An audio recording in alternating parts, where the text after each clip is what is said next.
Runaway robot.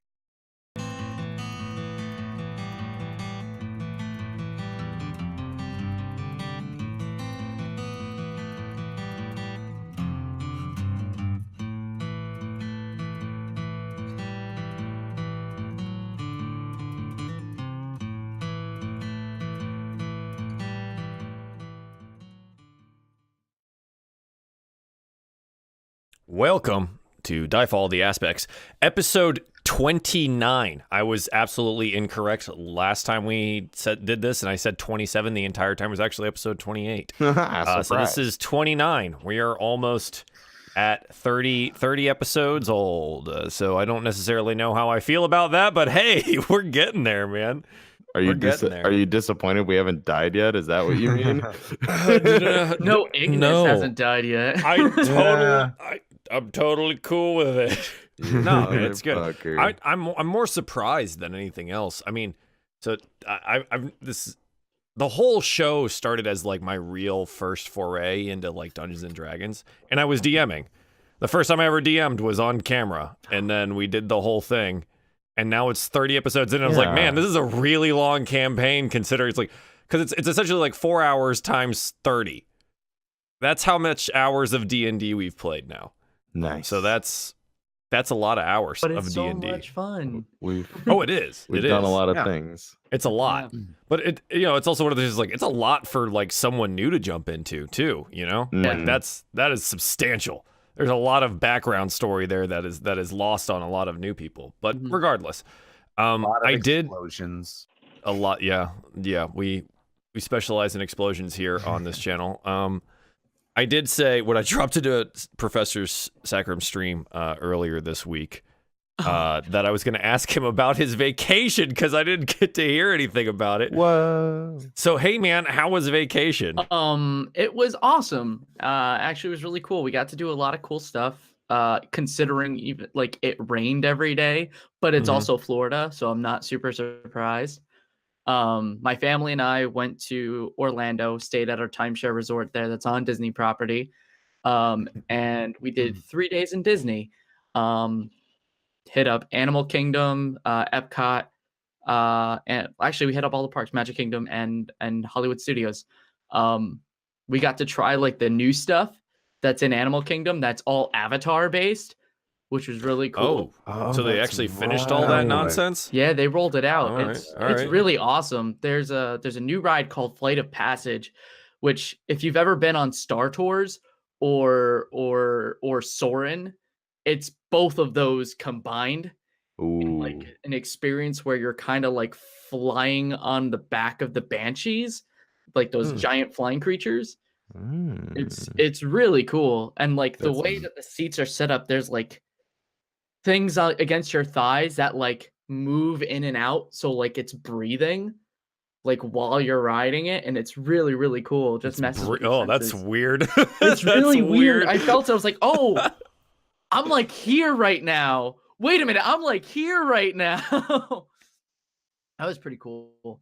But I think the best thing that was there was something I found out called The Void, which is a walkthrough VR experience. Okay. So you get a helmet and a backstrap, and once you put the helmet goggles on and it like turns on, anyone else in your party, like you see them dressed as, and this one was specifically Star Wars, you see them as a stormtrooper. Okay. And everything's there. So if you see a wall in the VR, you touch it, you can actually touch it. Like you'll feel a wall, there's seats that are there, levers you pull, buttons to press, blasters to shoot. It was really cool. Oh, that's weird. Okay, it was really cool. And they have one in New York City that's Ghostbusters, and my family wants to go check that one out too. And the Star Wars one is coming also to New York City, which is awesome. Well, Boston does make me feel good, so. Jesus. I'm sorry. Boston makes me feel good. So I haven't been to Disney since I was like 7, maybe. In the last 20 years, what's like their best thing that they've had? Was it something of like the new stuff? I know you said that was your favorite thing there was the Stormtrooper thing, but like I don't really know. It's like there's so much now that it's like each part kind of has its own thing that you really appreciate and enjoy. Mhm. If you haven't been to Hollywood Studios in a long time, like my favorite thing there is like the fireworks show that they have called Phantasmic. It's like Mm. Mickey is going through his imagination or dream or whatever, and it's like the villains are also taking over his imagination and dream and stuff. Okay. So like it's a weird like stage battle that's going on where there's a giant mountain stage in the center and it goes through different moments of the movies, but there's also like a river or lake moat that surrounds it, and there'll be boats that go by. There's like a Jeez. giant like if you remember from Aladdin, What? Jafar turns into a snake. There's like a giant puppet of that. It's really cool. The Maleficent dragon shows up and breathes Wow. fire over the water. It's Yeah. insane. What the heck, man? No, it's a really cool show. It's a great show. It's my absolute favorite, and it like gets me every time. I guess I need to go to Disney at some point. Jeez. It's close worth, to you. dude. It's worth. It's close. I guess so. Close-ish. It's Yeah. Closer you know. to you. Closer to him. Yeah, it's 18 hours from me. Yeah, no, it's definitely closer than that, but it's just I know. did- I've done the drive. we did like Orlando. Well, I mean, we did Universal Studios and we did Islands of Adventure last year. Okay. And that was fun because they have Harry Potter World, which I had never been to.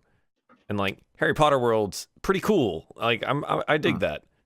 And they still left the dueling dragons there, but now it's like the Quidditch match or whatever the heck. That's a roller coaster. Oh, yeah. Wait, so that's where Harry Potter World is? It actually replaced part of the park? They replaced what used to be the medieval one, like Medieval Kingdom or something like that. And now all of that is Harry Potter World. Because I've only been to Universal a few times, but Dueling Dragons is by far one of my favorite it's attractions. so good. It's so good. So, okay, interesting. Yeah, I didn't know where Harry Potter World Did was. you guys know that So there's it's part of it Land there. opening And then up in there's a separate Universal? one. Hell yeah, there is, and I heard rumor that there might be a Nintendo Zelda Land. area In each of the coming parks soon. in Orlando, there's going to be a Nintendo segment area. So like jeez. the kids zone Mhm. that's in Universal Studios, apparently, according to rumors, turning into the Pokemon Central one. There's another one that's turning to Mario, and I think like, and I forget exactly where. But then like in Islands of Adventure, the Zelda one is going to be like between the Dr. Seuss land and Diagon Alley, the Harry Potter stuff over there, like in Islands of Adventure. So I'm super excited for that, and that's like planned to come out in the next couple of years. Crazy. Dude, theme parks, man. So much fun. I want to go so back. expensive. Oh, yeah. Yeah. Yeah. Yeah. Well, yeah. Gotta be a rich foreign investor to go to one. There and California, you know, two places.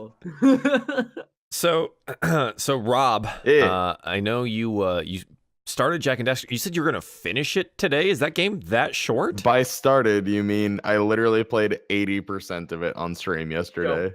How long were you streaming? 5 hours. Oh, so is it really? It's that short of a game? So I don't Yeah. remember it being that short, but I just know where everything is, I guess. And yeah, I mean, I've been just blowing through it. I was having a great time with it. If you streamed for another 2 hours, you would have finished it. Yeah. Yeah, Unfortunately, I mhm. couldn't. I had people coming over. Yeah. But as soon as this is over, I'm just gonna like hop back on and just Go ahead and finish straight, it up. straight from That's this crazy. stream to my stream. It's gonna be a thing. It's gonna be Good great. plan. Yeah. Good that plan. Yeah. Cool, man. I love Jak and Daxter. It's like So good. one of my all-time favorite PlayStation 2 games. I never owned a PlayStation 2. Like, so I've seen Jak and Daxter, but I've never played. Sacrilege. PS2 is like the best console. I think it might It was- be. It was one of those things that like I visited a friend's place and Yeah. played PS2. You know what I Yeah. mean? I did that for all the games that I didn't own, like Grand Theft Auto. I played at a Yeah. friend's house. Like I've Yeah. literally never played a GTA game other than that. I think it was Vice City. I don't know. We were really young, too young to be playing it. Like, way too young to be playing it. But yeah, I was a PlayStation kid.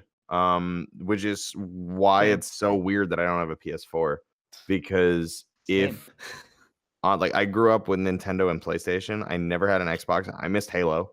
Same. I had to go Yep. back and play Halo as an adult, and I loved it. And I was like, I get I it. I get why hated it. so many people like this. I like hated Halo it 4. That was the only so one I much. liked, and it's the one that everyone hates. Yeah, but then when online gaming was a thing, PlayStation didn't really do it. They didn't get it. Yeah, man. so I was like, I have to get an Xbox 360. Xbox Live was ridiculous. And so it was the first thing I ever bought. I bought like a secondhand Xbox 360 that lasted me like a year, and then it red ringed because Xbox is good. And then I got one, and then I built a PC, and I was like, well, I guess I don't really need a PS4, but I kind of want one. And then I don't know if PlayStation had the online capability that Xbox always had, I never would have gotten an Xbox. I would have stuck with PlayStation. Yeah. I prefer it. Yeah. Same. I don't know. I prefer the IPs. I love PlayStation. I've just been sticking with PlayStation and Nintendo for Yeah. pretty much ever because Xbox offers nothing that I want.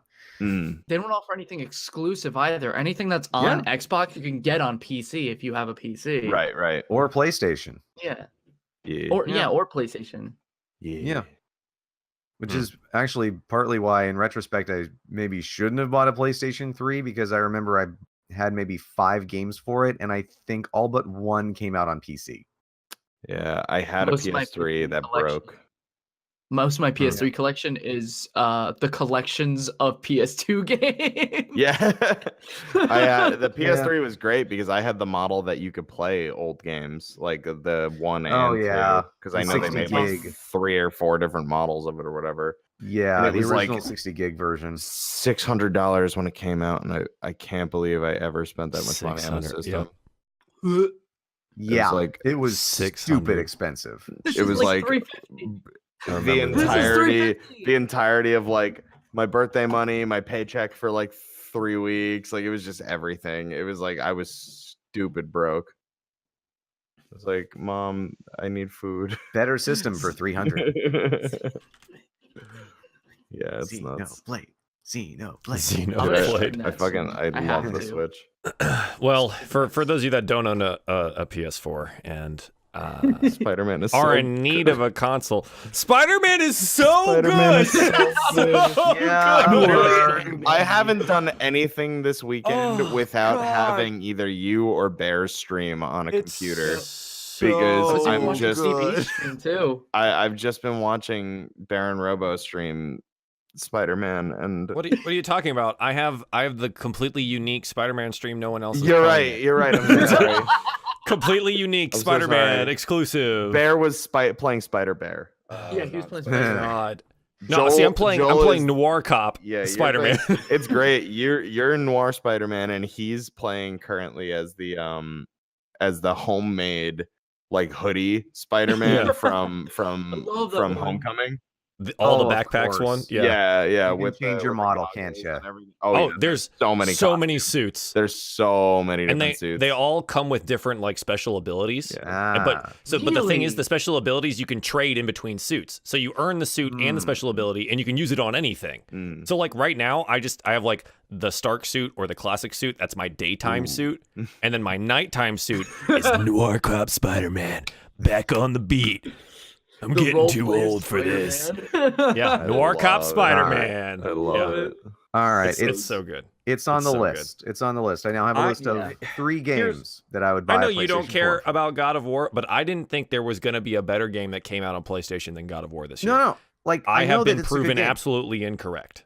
I know that it's like, a good that's- game. Yeah, but the thing is, like, It's I so watched 2 good. best friends play it, and it's not the kind of game that I would get too into. But I understand that it's a really good game. It's just not one that I want. I have the God of War collection waiting until I get a PS3 or what. Like I bought it for super cheap. It was like I think it was all 3 of I feel like them. that's how Spyro and Kingdom Hearts 3 are gonna be for me. And I'm just like, it's just gonna sit here like until I get a system to play it on, because I've always loved the God of War series. I just never had, I never played it. But I Yeah. always love watching it. Well, I always that's the love- thing too. yeah. I never played any of the other God of Wars. I Oh, okay. never. So what I did is like I watched Co-Carnage, like a really large Twitch streamer was doing like a full playthrough of it prior to when God of War came out. I just watched it. I just watched that, and then I went and played God of War, and I was like, Yeah, man. And the new God of War is actually a great standalone game. Like on its own, Yeah. it's an excellent game. And to address Joe Hollis, Spider-Man tops God of War. I think I've had more just flat out fun with Spider-Man than I did with God of War. God of War is an excellent, like it's a piece of art on itself, but like just swinging through New York as Spider-Man, So much fun. it recreates everything that you had from the PS2 one and just makes it better. It just makes it better, and it's just so much fun to do. That's amazing. I can't wait to play it tomorrow. That's basically where I'm at on it, so that's gonna be good. I can't wait to actually get back on that. Sounds like Saints Row 4, because I remember I really enjoyed Saints Row 3, then got 4, and it was so stupid and so fun, because you could just be this crazy ass superhero swinging a dildo bat. It was awesome. Saints Row has confused the fuck out of me as an outsider because I have Saints Row 2. Yeah. And I briefly, like, I started it and then it immediately starts off like referencing what you did in the last game. And I was like, oh shit, I gotta go back and play the first game. And so I borrowed it from somebody. I started playing it and I was like, oh, okay. So it's like kind of like GTA, but like gang wars and everything. I'm like, okay, this is interesting. And then I just kind of like fell off of it. I got distracted by something more current. And then my brother, I walk into my when I lived at my parents' house, and my brother was playing either 3 or 4, whatever. It started getting really ridiculous. 4. And I was just like, what am I like, what game is this? He was like, oh, it's Saints Row. I was like, Yeah. it's the same game that was like guns and gangs and fucking like, what am I looking at right now? It stopped trying to be GTA What- and just Yeah. like did its own thing. And it was As an it was outsider, weird. I am so fascinated by Saints Row. Oh, Well, it's crazy the arc So that it's at. weird. Saints Row 3 was like silly GTA, and then Saints Row 2 was silly GTA, and then in 3 the Saints basically started branding themselves and not exactly went legit, but basically became, kind of like The Rock is the people's wrestler. They became the people's gang. That's amazing. And so 3 starts out with you robbing a bank in the Saints, like giant Saints mascot heads, and everyone being like, "Oh my god, we're getting robbed by the Saints! Yay!" And then What the 4, I love and then 4 just such an honor. decides, you know what? Fuck everything. We're going to space. You get superpowers. Have fun. What? I've never even heard of like what happens in these games, so this is like really mind-boggling to The first, like, I remember the only one I ever actually played was the first one, and it was like GTA, Mhm. but like a little sillier, and that was cool. It was a lot of fun to do that. And I liked how like the gang war stuff functioned in the first game. It was a lot of fun to like, claim territory and stuff like that against rival gangs. And you had like thugs that worked for you, and you could trick out like what weapons they had and costumes and cars they drove and all that stuff. So like your gang was like, man, yeah, it was your gang. And then like I just watched it devolve into this just like weird kind of like side shot parody of every video game. It was like, okay, cool, go for it, man. It's Like, really that's good. It's great. a lot of fun.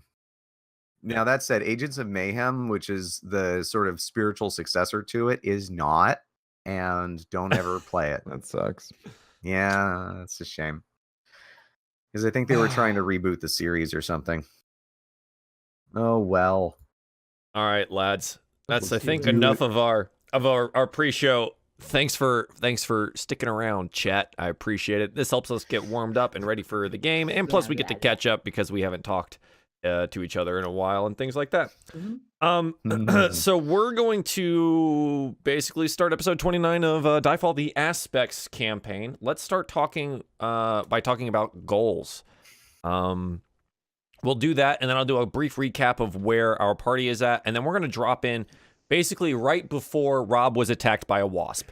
So we're gonna That was the thing do. that happened. Guys! I'm sorry. I'm derailing us. Wasp update. I found its body. Yeah. So Well, it good. died in the window. It died. It died in the found- window. I found more makeshift wasp nests outside, and I feel like they're trying to build their own little neighborhood on my house. It's Fortnite Wasp Edition. Oh my god. I found them. I foamed them, but then I found another one. Now I have to go back out to Lowe's and get more foam. Yeah, we're gonna award Rob some experience for wasp slaying. Rob, Rob? not Darien. Yeah, Rob, you get 500 EXP, so it's 100 times your level. It's 100 times your level. Real life experience. There you go, bud. Oh my god, I got an ocarina. What the fuck? Cool. He's multi-classing into Bard. This is a problem. Okay, let's talk goals, everyone. Let's do it. Group goals currently, I don't think any of these are going to change, but we're just going to reiterate them for chat and for you guys. Go to Zagh and the Orc clans, deliver Jirok and the Blades. Foster a lasting truce. Cure Ignis of the effects of Kars's curse. Yes, please. Okay. Individual goals. Ignis, let's talk. Find your dad. Live. Yeah. Keeping that one, or are you thinking about switching it out? No, I'm keeping it. Okay. I feel. Did I say last time that I was going to swap out a goal? Yes, but I think it was the last one. So Right. We'll go down through it. Maybe you remember. Find and rescue your sister, the Lady Tasir. Mm-hmm. Work with Ari Goldhand to free Erdrick. Yeah, I think I was going to move that to the background because suddenly the immediate goal would be have successful negotiations with the orcs. But does that also count? That counts as the Successful in what regard? How about It get depends out on how you- alive? How about just get out alive? So you get out of what? Leave the orc camp alive. Leave Orc camp alive. Well, we're not gonna drag Everyone your or just with you? the party, with everyone alive. With everyone alive. Let's be specific. All right.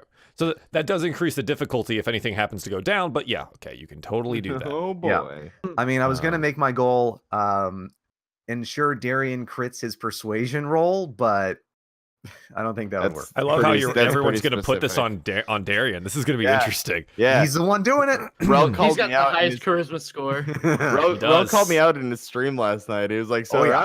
Rob, Got a speech you better not ready? fuck us." Yeah, because I'm Oh my not saying God. shit.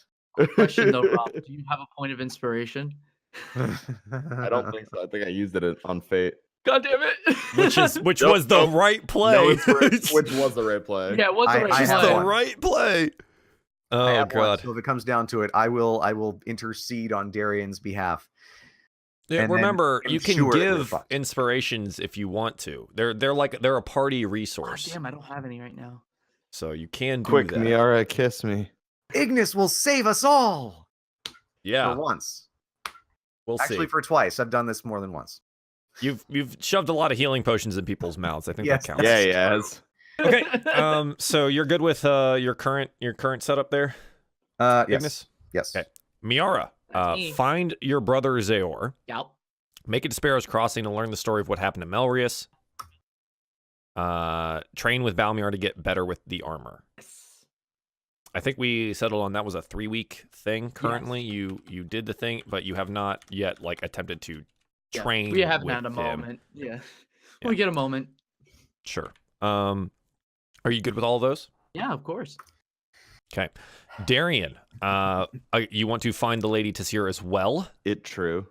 Want to commune with Alis. That is yet to have happened, but we kind of did a little. You got experience for basically gambling on fate. So that was interesting. But I got experience for certainly trying. yes, yes, you did. And you want to make a good impression on Zagh. It true. This is outside of the negotiations, really. Like it doesn't matter if you guys make a truce or not. You want Zagh to think that you are a valuable ally, Mhm. essentially, right? Yep. Okay, cool. Great. So are you good with those? Yes. Yeah. Absolutely. That was easy.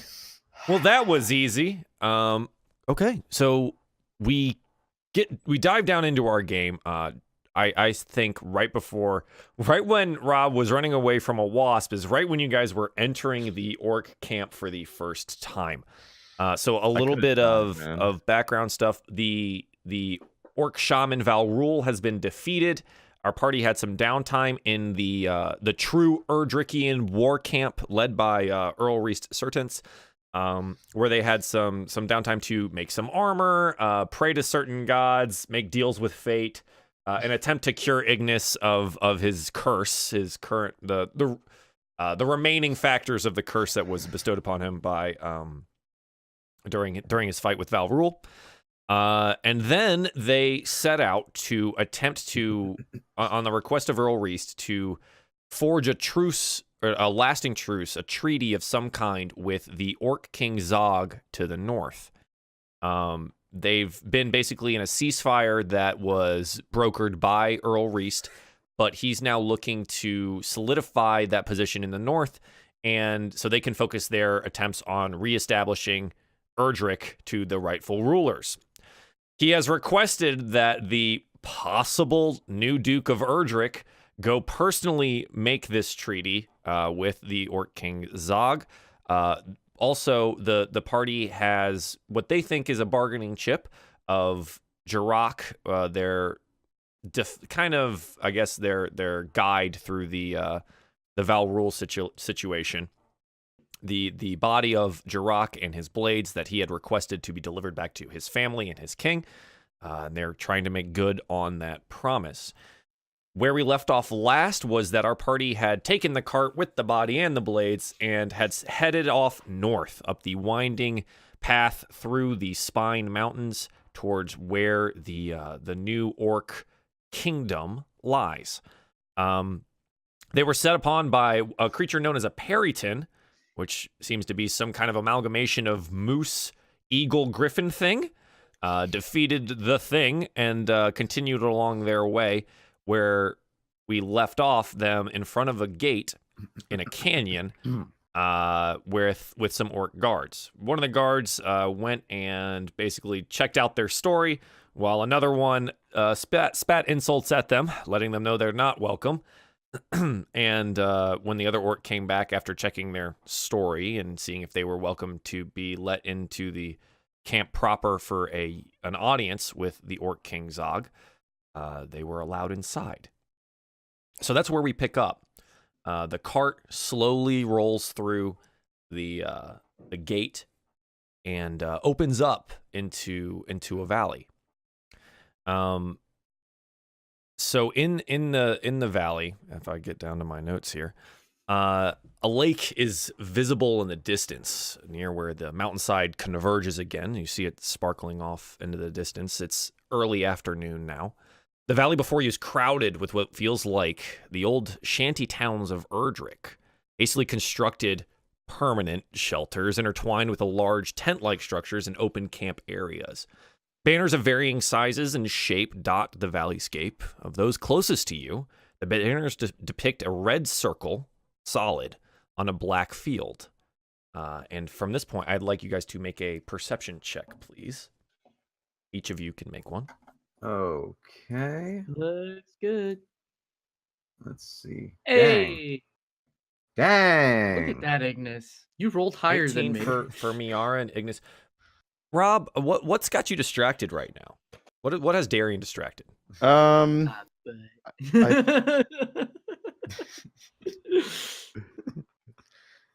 was gonna ask what the marching order was actually.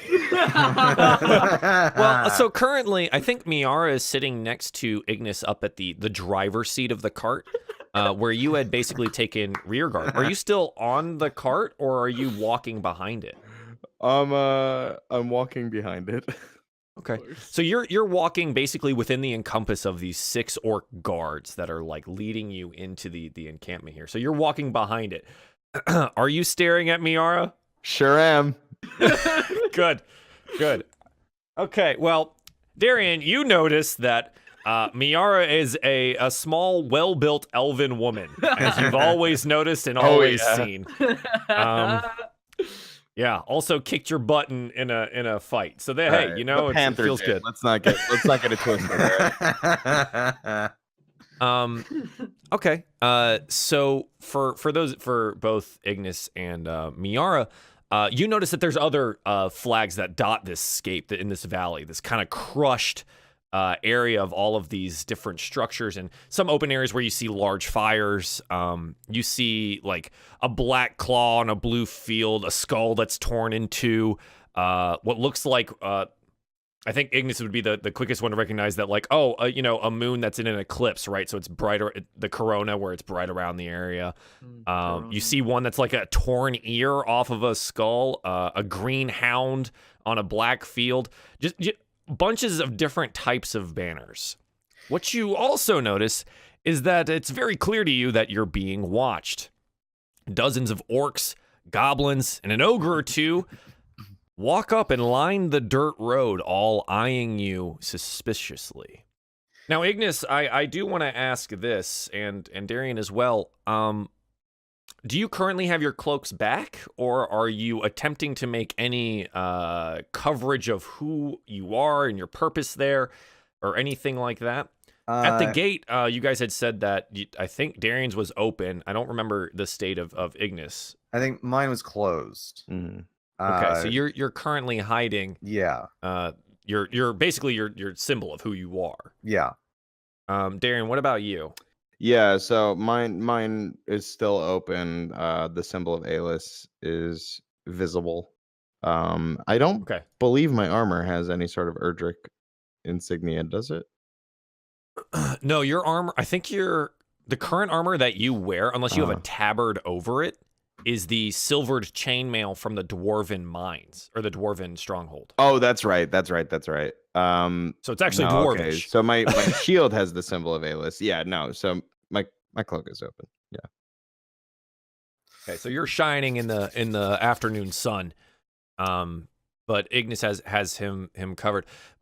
As the grayskins approach and are watching you, some leering and some with their arms crossed, glaring at you, they don't seem to be trying to block your entrance here, but they are definitely eyeing you suspiciously. You see one Ignis off to the side, like spit at the ground in front of your cart as it's walking, or as the horse makes its way down this road. As you continue down the road towards what looks like a central area that seems to be separated by the rest of the crush of this encampment by what looks like a hastily put up wooden wall, maybe about like 10 feet in height, palisades around, and it seems to be guarded. You're a little bit a ways away, so you can't necessarily make out like how many people. Those 18s are definitely telling you that, like, okay, yep, it's guarded. There's definitely orcs down there, and wow, yeah, we're drawing a lot of attention. As you continue making your way down there, those dozens become scores, and those scores become hundreds. And now hundreds of grayskins are lining the roadways.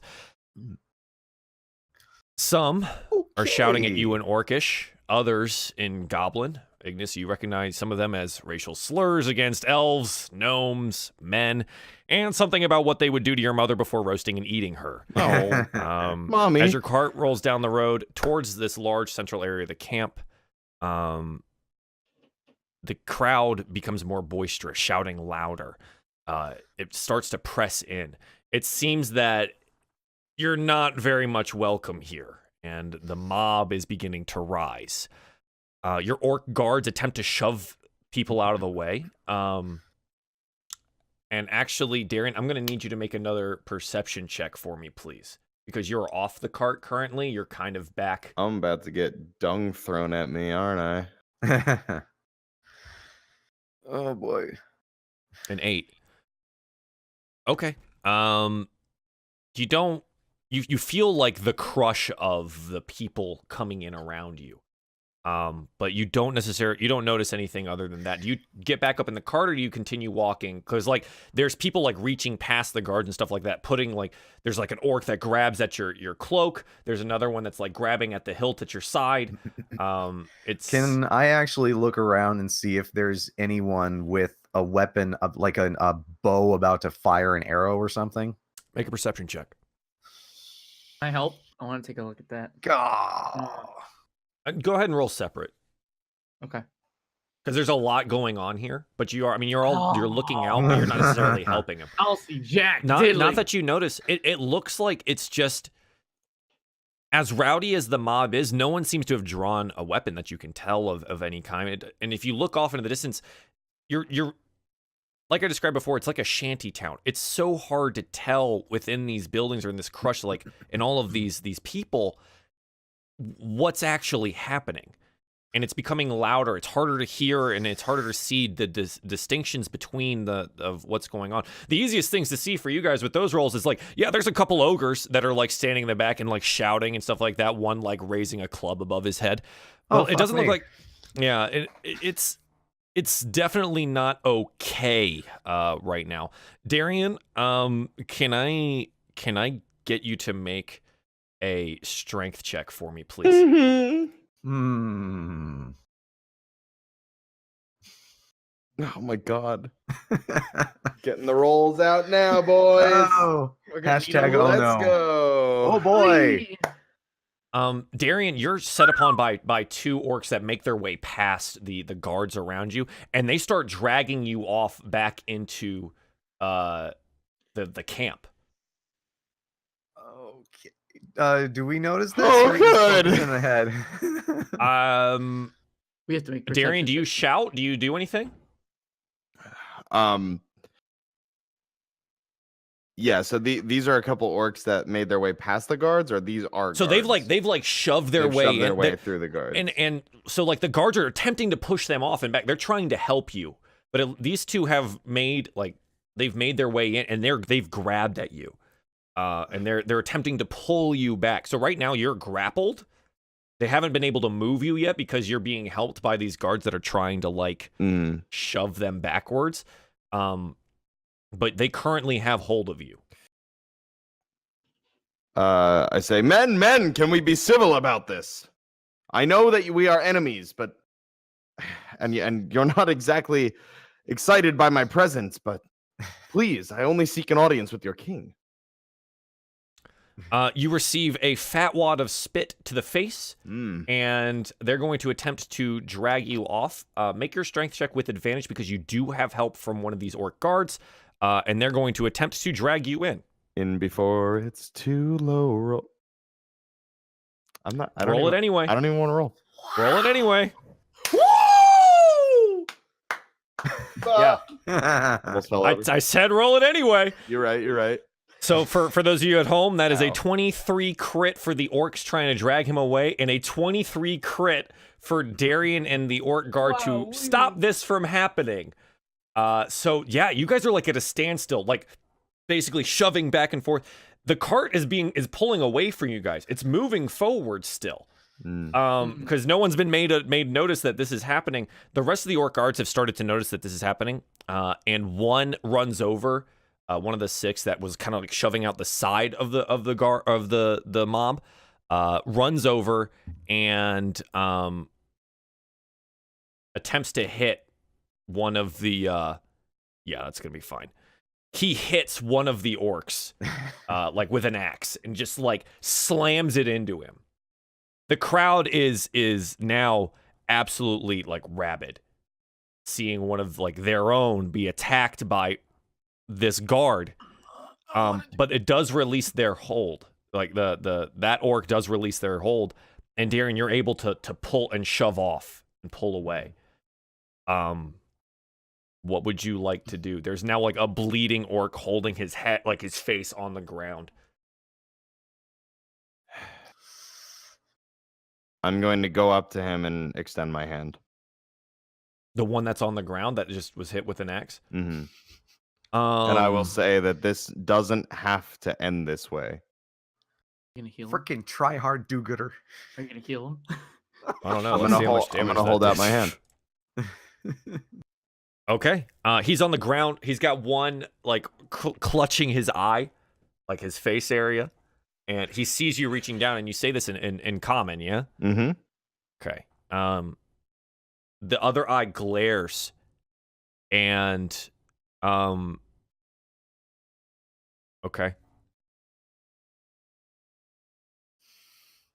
Darien, you are blindsided by another orc from the crowd that attempts to make an attack on you. I A 12, I cannot believe. be surprised, and so I immediately block it. Yeah. So regardless, you're able to move out of the way. Mm-hmm. So you're not surprised. You extend your hand to the one on the ground, and from the corner of your eye, as you reach down, you see someone from the crowd with like an orc from the crowd jump in with an axe and try to hit you with it. and you're able to move out of the way. Now there's like an orc snarling in front of you, and the two guards now have squared up, and one of them like basically puts a hand on you and shoves you towards the cart. Do you fight that, or do you try to square up with this other orc, or do you essentially listen to them? No, I listen to the guards. They know what they're doing. Okay. So you trot on back to the cart, which has not stopped moving. You see now that you're getting closer to the central area, especially you two at the front. You're approaching it now. Like this has happened over like a 5-minute stint of you heading down into this valley. You see that the gates open up, and a contingent of really well armored, like plate armor orc guards, some having like halberds, lances, basically encircle the cart as you get closer, and hold the crowd at bay as the cart is allowed to enter the interior palisaded walls. Okay. You At see, least- you No. Go ahead, at least we didn't have to go my route. you're gonna run along Fuse and light a stick. Oh God. So you make it to the wooden walls. Those of you two in front that you've been like scanning around, so you see like as you approach, you see banners of broken manacles stand proudly above the wall. Inside the wall, as the doors slam shut behind you, a large wooden log essentially slammed down to hold the door closed. The din of the outside crowd is muffled, right? Well-armored orcs stand inside, very similar to the plate-armored ones that ran out and ushered you in. The rest of the orc contingent that is behind you has basically like, they backed in as you guys came in, and they shut it afterwards. The mob still seems to be raging outside, but inside it is slightly quieter. A large tent dominates the central area, and an orc guard with a full helm, plate armor, and a large halberd basically just extends a hand towards the tent and says to you, "Inside. Now. Leave the cart here." I think I we'll nod. and follow through. Listen to the nice orc. Just trying to keep us alive. Yeah, so you guys like jump down off the cart. Darren, Yeah. you just like, you walk around. Yeah, I nod and I proceed in. Okay. As you enter the tent, it's very reminiscent of the barbarian tents that you saw in the true Erdrick camp, right? It's mostly hides and furs and things like that, kind of stretched around some large wooden poles. And as you walk in, it's a very Spartan room. There seems to be a couple of braziers and a wooden platform in the center raised a little. And a throne that seems to be forged out of collective manacles from former Erdrickian slaves. Ignas and Darien, you recognize these. These are definitely the ones from like former mining slaves. In front of you sits an orc on the throne. Not as large as some of the ones that you've seen. He's distinctly scarred. He wears what looks to be maybe a bear pelt over him. He has scars that are visible on his ankles and his hands. He doesn't seem to be wearing any boots of any kind. And he seems to just, it seems to be a show of his scars. He's roughly 6-ish feet.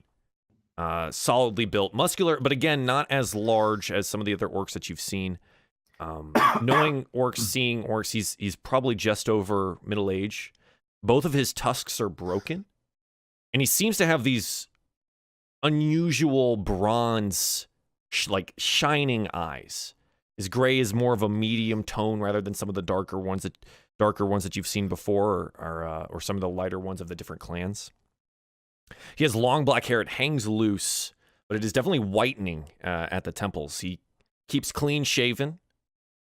And within arm's reach, down, sitting propped up against the throne, is a mining pick. It looks chipped, unsharpened. The handle looks worn down, shiny with use. To his right of the throne, there's an orc woman.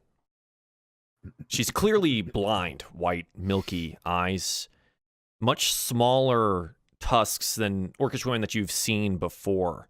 Long, pointed ears. Again, differing, much longer than the ears that you've seen on other orcs. Probably mixed blood of some kind. Long, dreadlocked black hair. Lots of beads and bone necklace and jewelry over like a leather tunic. In particular, it's easy to see like central to the necklace of bones and things is the talon of a very like a large predatory bird or something like that. Lots of ear piercings. Wears a lot of leather and hide. Maybe bear or wolf or something. And you stand below this throne in this raised dais. The guards from outside circle in, maybe 5 or 6 of them, all wearing that nice plate armor, circle in around the tent. And you see that the blind orc woman leans down and whispers something to who you presume to be Zagh. Zagh looks up after leaning in and listening to the woman, and he looks you over, each of you. Ignas, do you still cover your breastplate? For now, yeah. Okay. And he looks up and he addresses you. My advisor says there are 5 of you here. My eyes only show me 4. If you count the beast. Why would she say this? I carry the warhammer of a... Well, not quite sure, but I carry the warhammer from the dwarven mines, and there seems to be a spirit residing within it, so that may be what she is sensing. He kind of cocks his head at you and then like places an arm on, like a hand on the woman. And she nods. And he kind of looks back at you. Indeed. Now, why are you here?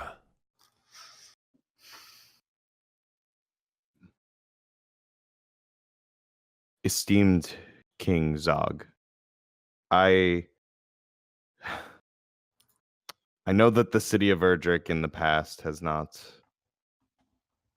proven honorable. Let's be frank. The slave trade abhorrent, treatment of your people worse. But times are changing, regimes change, and loyalties change. And the city is at odds. Hedavon rolls, though she may have abolished the slave trade, which, to be fair, I and my comrades have always been outspoken of. We worry that she is simply using your trust and the trust of the remainder of the city to further her own agenda. We fought alongside a ally of yours, a brother in arms, Jirok Iron Tusk, and formed a very, very strong connection with him and a strong allegiance that I think symbolizes the possibilities of our two people. And if you'll hear us out, we would like to work toward that. And we've brought his body and his swords to be interned as you see fit and to be returned to his family. As you speak, Zagh is as stony-faced as the mountains that he now rules. Doesn't have much expression. But he looks at you and then addresses you. Indeed.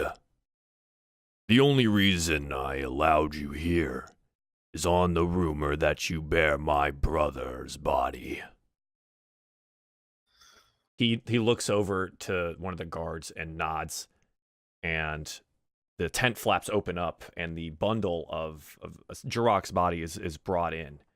Also, the blades lying on the bundle's chest, and is laid in front of the throne. Zagh stands and then kneels by the body and carefully, if not reverently, unwraps the head wraps.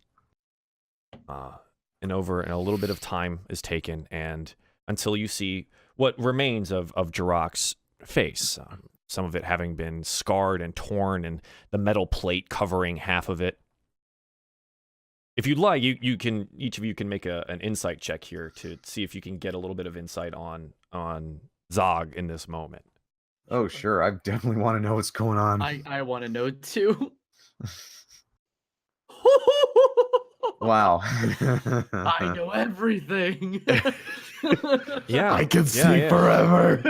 So Miera, you actually might be one of the only people that see this.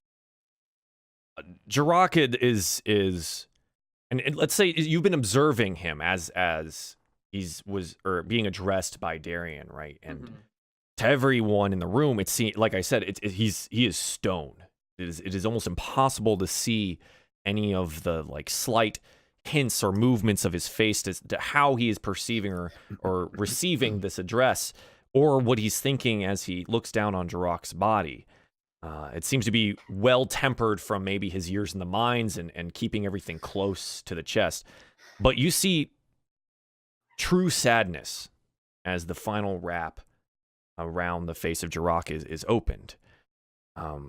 It's only for a moment. It's barely there, almost imperceptible. But you do see it's like a slight exhalation. Whereas where someone was maybe unbelieving before, and then having their worst fears realized in a single moment. And you notice this. But and as he rewraps the head and stands slowly, he walks over to the orc woman, his as he's addressed as his advisor, and whispers something. She nods and then swiftly exits the room, seemingly unimpaired by the supposed blindness that her eyes would show. Zagh then turns and sits down again on his throne, and he addresses each of you. It seems that you weren't lying.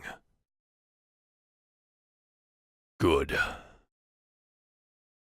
I would have hated to have our meeting marred by blood, any more than it is already spilled on the battlefields outside of here. I apologize for the unrest of the tribes. Now, you have shown me what you intend to bring in some eloquent words from your priest, maybe. But who are you, and who do you presume to be addressing me in such a capacity to make peace, to talk of change? Right, he is like staring at Ignas. I turn to Ignas and I Epic reveal time. give him a nod. I'll look over as well. Just Push back the hood, open the cloak, and pronounce myself. I am Ignas Erdrick, and we've come to seek a truce with the orc clans and perhaps forge a lasting peace.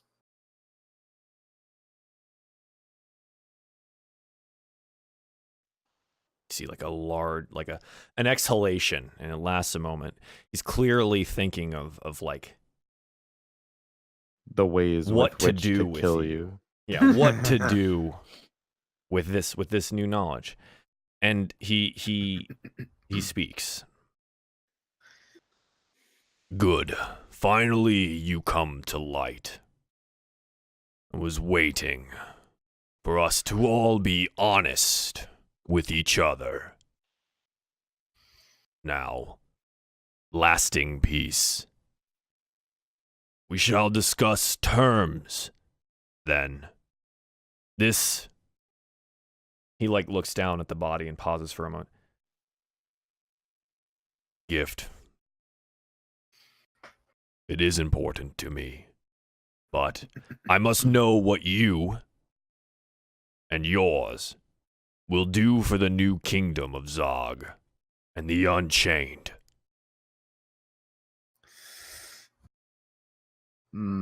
Well, as Darien said, I've been an opponent of the slave trade my entire life. I've not been proud of it, and in fact, I've despised it. It's been everything that Erdrick... It's represented everything that is wrong with Erdrick right now. And right now, we've come to say that we're willing to continue... how do I want to put this? We've come to say that under my rule as the Duke of Erdrick, and forever after, the slave trade is no more. The mercenary companies that have held the city in their grip will be disbanded, and those that are honorable will be welcomed into the city guard. As far as your new kingdom and the Unchained, I would like to discuss terms to become permanent allies and trading partners. And we will recognize your kingdom as not only legitimate, but one of importance in the realm.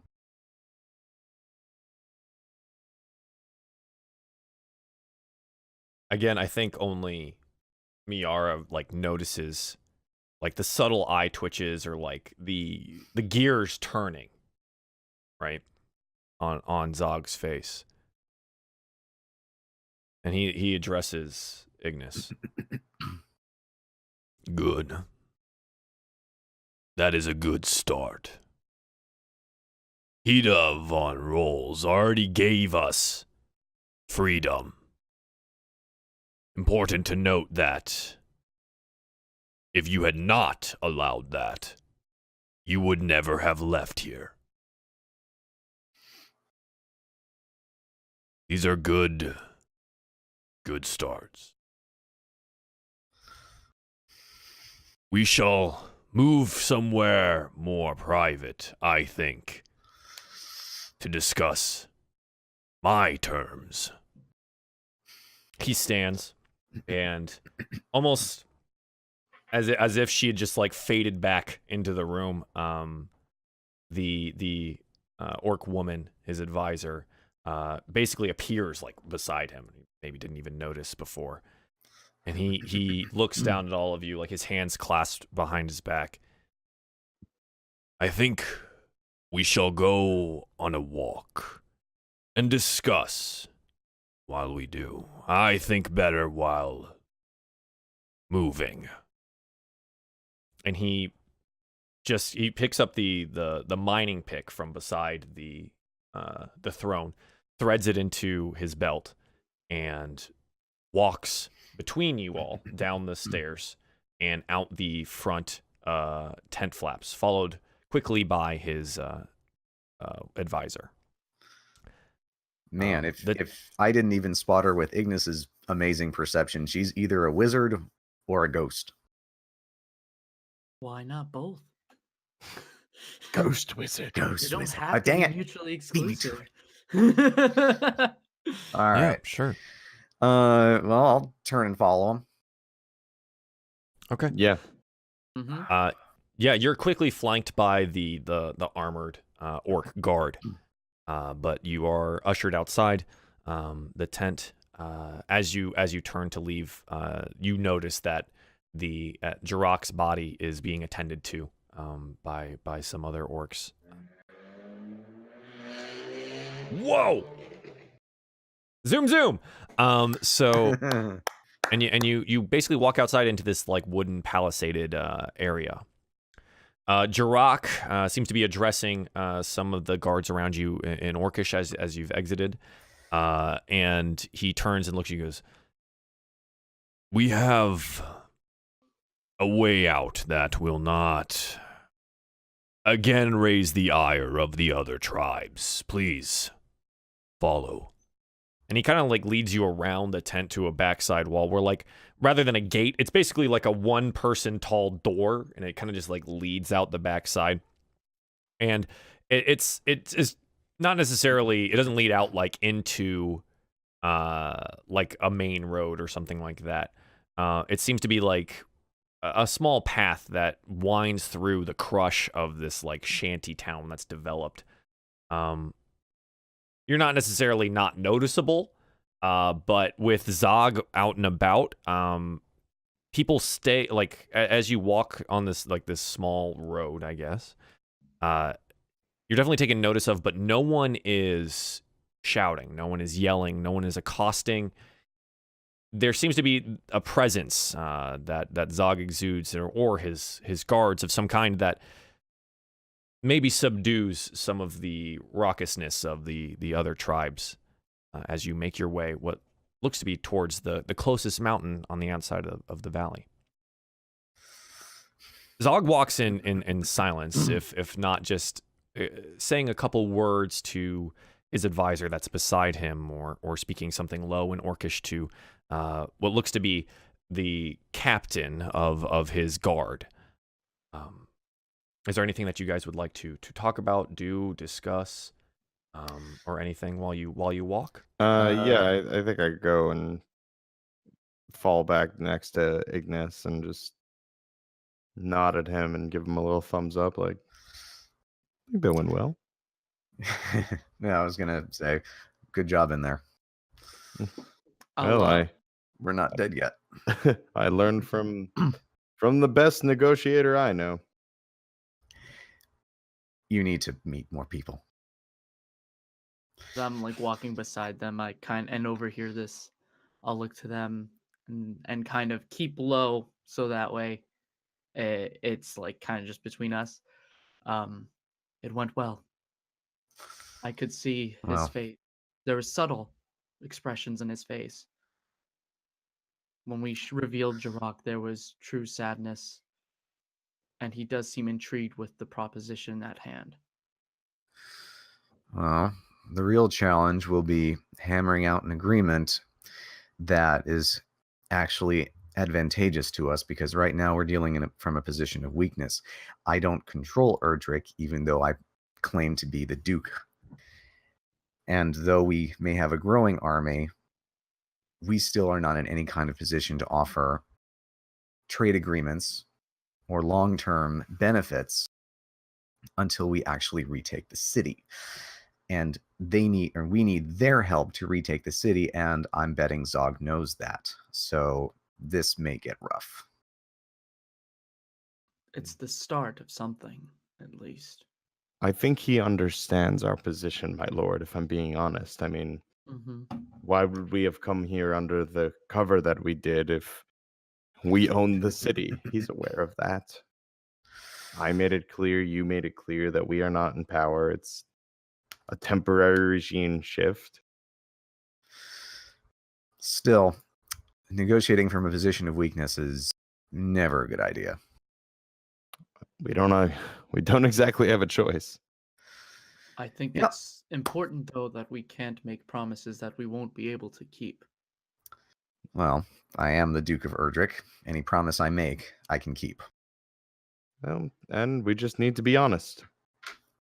It's working so far. That's why you should do the talking. Okay. Might take both of you.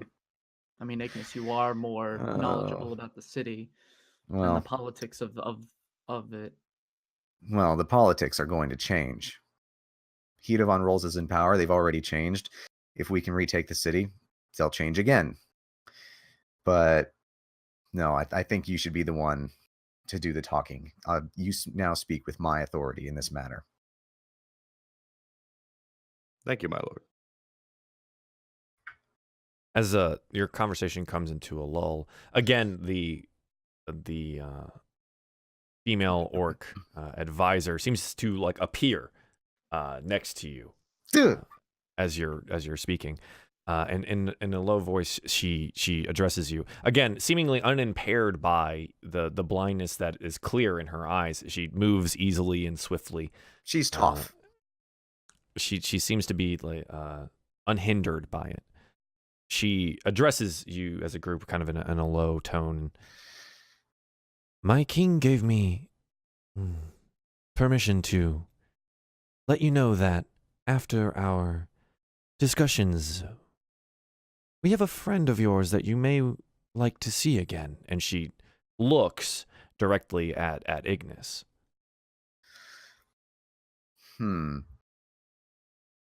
Are you an earthbender? No, I'm not gonna actually say that. Oh my God. Please, who didn't get the Toph reference? Toph Bei Fong. See, I thought you were saying tough. And I was like, yeah, she's tough. She's an orc woman Yeah, that's that's what I thought blind, she and said. she's No, reached tough. one of the highest offices of that. No, sorry, Toph. Gotcha. Yeah. Yeah. No, she's not an earthbender that you know of. Okay. So wait, remind me real quick, because I remember this, but I don't remember certain details. Jirok told me at one point that he had orders. He was ordered to kill my father, and he could not refuse those orders. Was Zagh the one who gave those orders? He had made it clear that Zagh had basically told him, go work for Val Rule. You're my pawn. And then Val Rule gave the order. Well, he gave, so remember the ring? Yes. So it's an oath ring, and it binds you to said oath. If you do not follow through on it, it kills you, essentially, Right. which is what the whole problem with Jirok's living situation was. That whole living thing. Yeah, so he could not refuse the order, but he did what he could to delay it, refuse it, try not to make it happen, and it ended up costing him, clearly. But no, Val Rule gave that order, and Jirok had told you in some of your travels that had happened. All right. I was wondering if I was going to have to kill Zagh at the end of this. That would I not mean, be- you're more than welcome to try. No. Try. You can try. You can certainly get wreckled.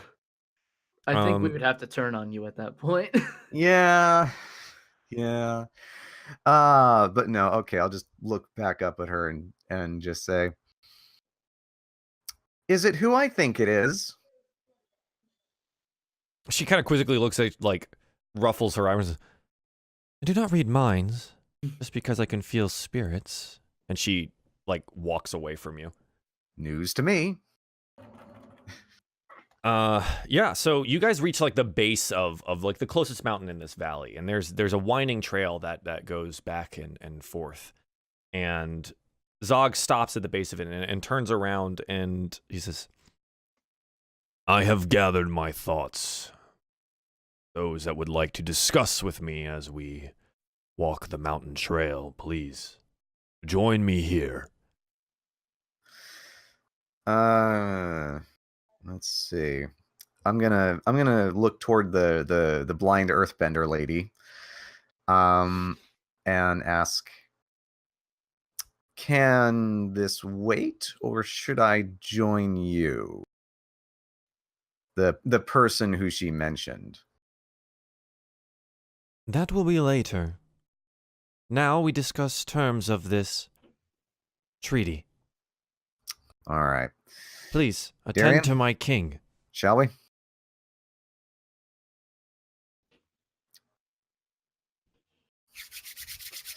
Sorry, my nods are like very small. I meant so to nod. I don't actually have your faces in front of me at all times.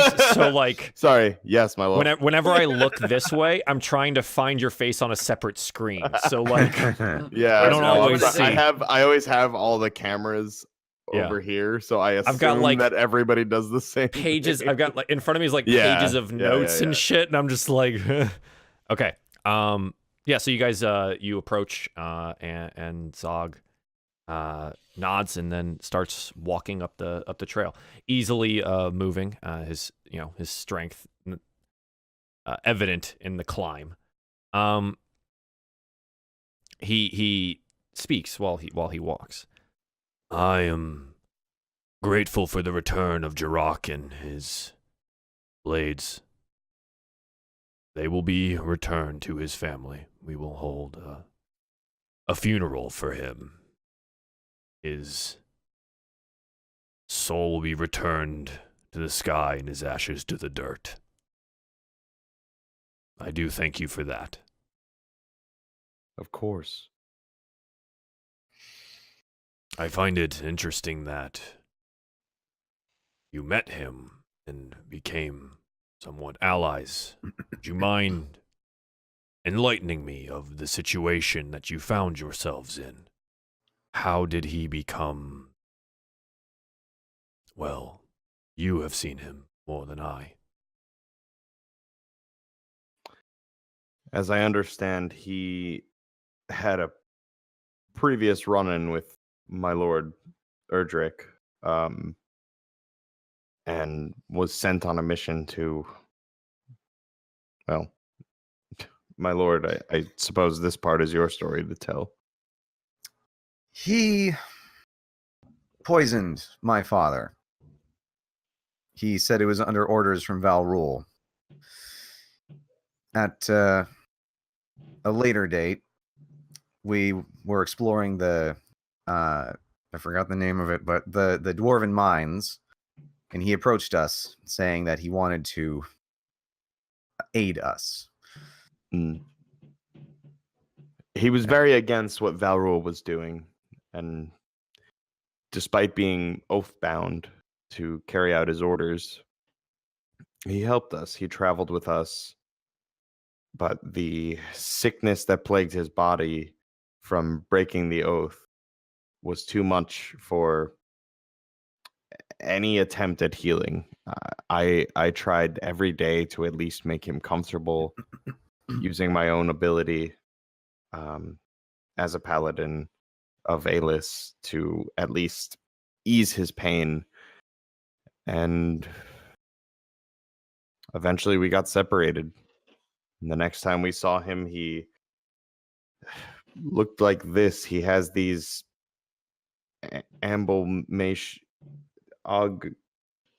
my lord? Cybernetic augmentations. That. And he was leading an army of orcs and goblins at Valrul's command, and he, as a last final stand and testament to our bond, he betrayed them to buy us some time to take down Valrul ourselves. I'm not exactly sure of the nature of your relationship with Valrul and what he was doing.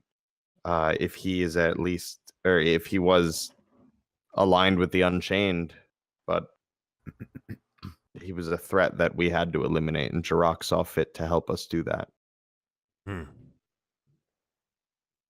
He's been nodding occasionally through your talk. And he grunts occasionally as well. And then he addresses you. Yes. Valrul was my first advisor when the Unchained were born. It was he who advised me to send the assassins to Erdrick, to align myself with Hedavon Rolls and ensure the freedom of all of the slaves. I jumped on the opportunity in my anger and haste. I see now it was much of a mistake, but we are here to try and pick up the pieces, are we not? Absolutely, and if I'm being honest, and I do not mean to speak ill will of my former Duke, your father, my lord, but you had no way of knowing when or even if the slave trade and your freedom would have been negotiated. You did what you had to do and that you thought was right. Indeed. Is it confirmed, then? Your father lies dead? We... Then I look at Ignis. Don't exactly know.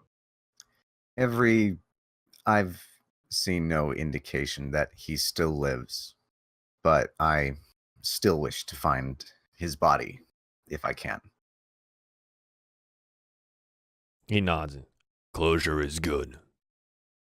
As for Jirok, he was my eyes and ears inside the camp of Valrul. Valrul initially functioned with my blessing, but it became something more than I had ever anticipated. I just desired the freedom, uniting the tribes, providing enough of a threat to those leaders in Erdrick, and he looks over at Ignis, to see us as actual people. I had also heard of the oath ring that Jirok was forced to take. Nasty things those are. But after that, we had lost contact. I appreciate you bringing him home.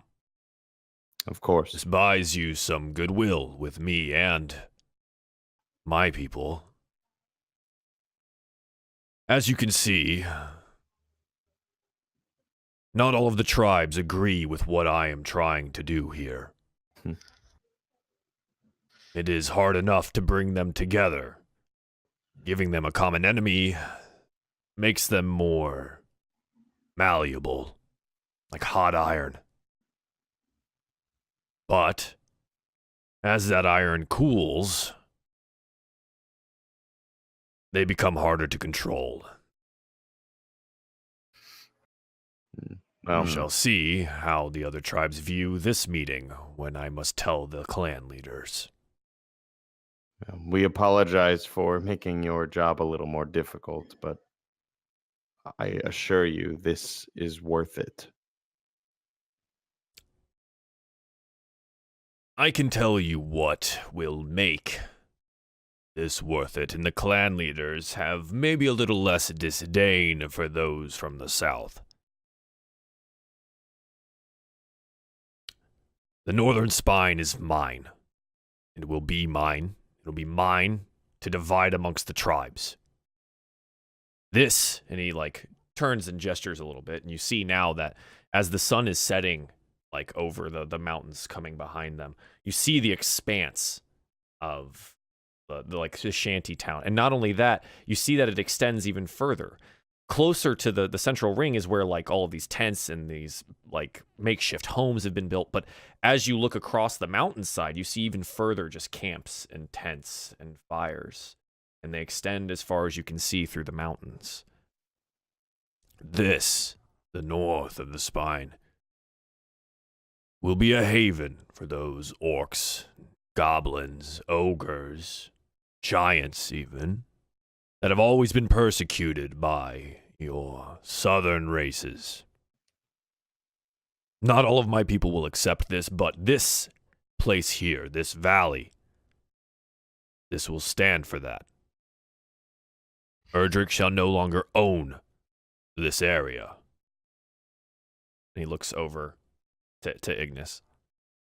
Ignis, to your knowledge and knowing the expanse of how the borders of Erdrick, this directly infringes on your northern border and pushes it inwards. But if they're dedicated allies, then it doesn't matter. I'm just letting you know what you know about the border. All lands north of Valrul's seat, the mines you spoke of, the old dwarven mines. We require all of those mining deposits as well. Ignis, you know that this includes a lot of the already existing Erdrickian silver mines. How much of negotiations have to be done in character? Because I'm not sure. All. Oh my god, I don't know what I want to give up. Think about it. Well, I mean, there could always be a compromise of sharing ground too, instead of it just belonging to And you one don't, and person. like, here's the deal too. You don't necessarily have to strike a deal right now, Okay. right? You Yeah. can always be like, hey man, give us some time to, but it is in character. Well, yeah, that's kind of what I want to do is like, for the nitty gritty details of who keeps what, I wanted to like leave it to diplomats or lower Zagh is laying functionaries. this out before you. Yeah, I know. So he's just going to keep talking Okay. unless you stop him. No, that's fine. You can keep talking.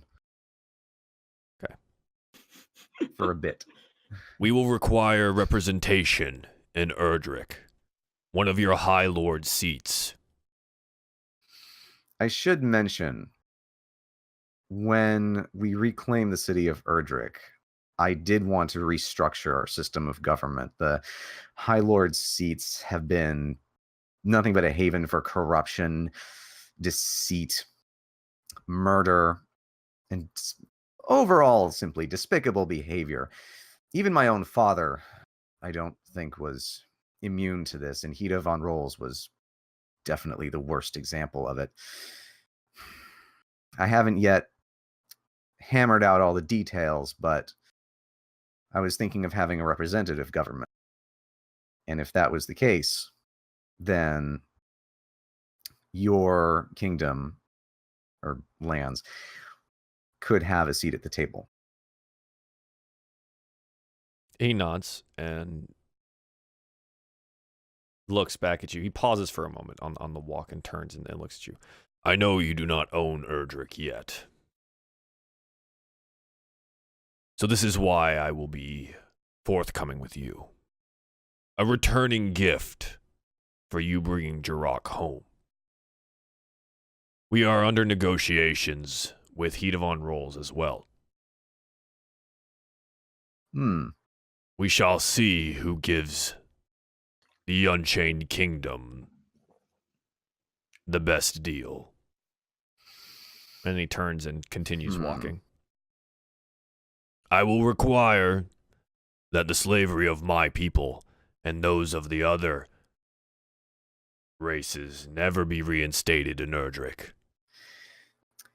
Any kind of constitution that I establish when we retake the city will have that set as one of its first proclamations. As far as I'm concerned, the slave trade is over. My people may go freely within, around, through Erdrick, and not be accosted by any of the Erdrickian companies, guards, or people. As long as they obey Erdrick's laws. He nods. And I think it is worth mentioning that while we can proclaim these things, attitudes amongst the people are slow to change. You should be realistic about that. Then you will do your best to speed this up. I can always try. Equal rights I to can use say- the roads for trade and travel. Access to Sparrow's Crossing, Whitehall, and all the towns and cities within Andis. For trade or to live? For now, trade. We shall keep to the north. This is our kingdom. Then we can hammer out the fine details on trading routes later, but I think that's agreeable. Good. And here is what I will offer you in return. You shall have peace. To the best of my ability to keep the clans in check.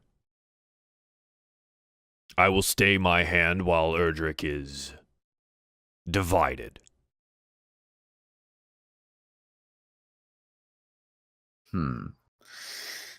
Well, there's two things, in fact, that we require.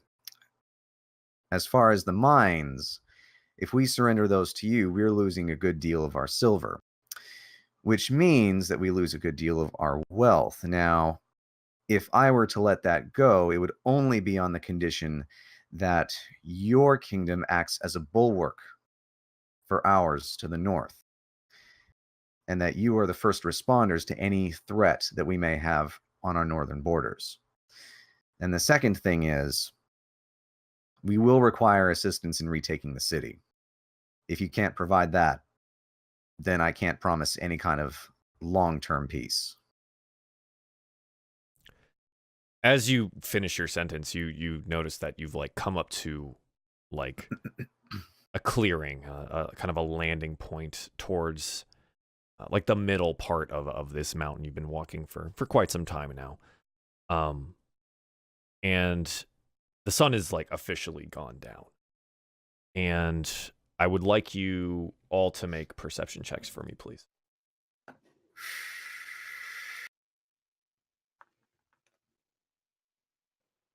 Good God.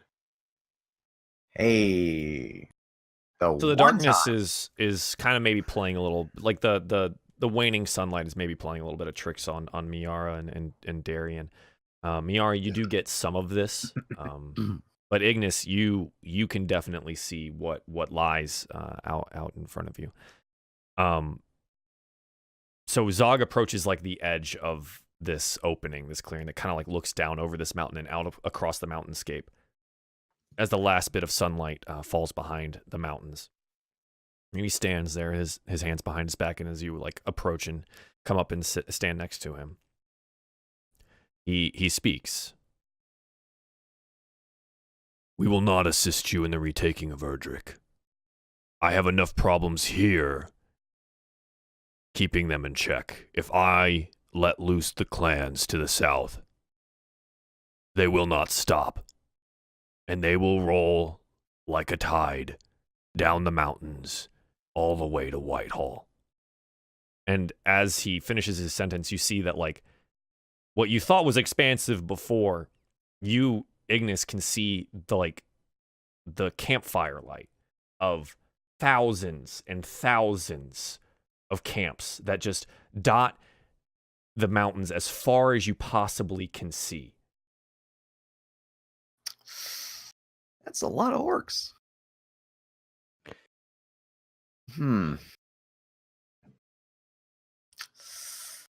Well, let's see. I understand your position, and I respect it.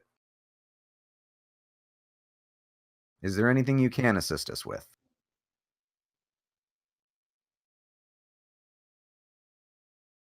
We shall be your bulwark to the north. We shall aid you when time comes and you've established yourself in Erdrick. Until that time, I cannot promise responding to the split of Erdrick. I cannot attempt. You must see my position. If I insert myself here, and Hedavon rolls wins. No, where does that leave understand. me and my people? If she wins, you're not only out as leader, I assume you'll also be killed. If I assist you. But if I stay here and stay neutral, as much to the ability as my clans can, then I am free to negotiate at both tables. And it's certainly advantageous. But I do want to say one thing in regards to Hedavon rolls. I wasn't exaggerating when I said that she was exemplary of the kind of corruption and duplicitous dealings of the high houses in Erdrick. She does not have your best interests at heart. She doesn't even have Erdrick's interests at heart. She's only wanted power. And right now, she has it, but she's going to want more. And whatever deal that she strikes with you, I can guarantee you in the long term, it won't be a question of the slave trade.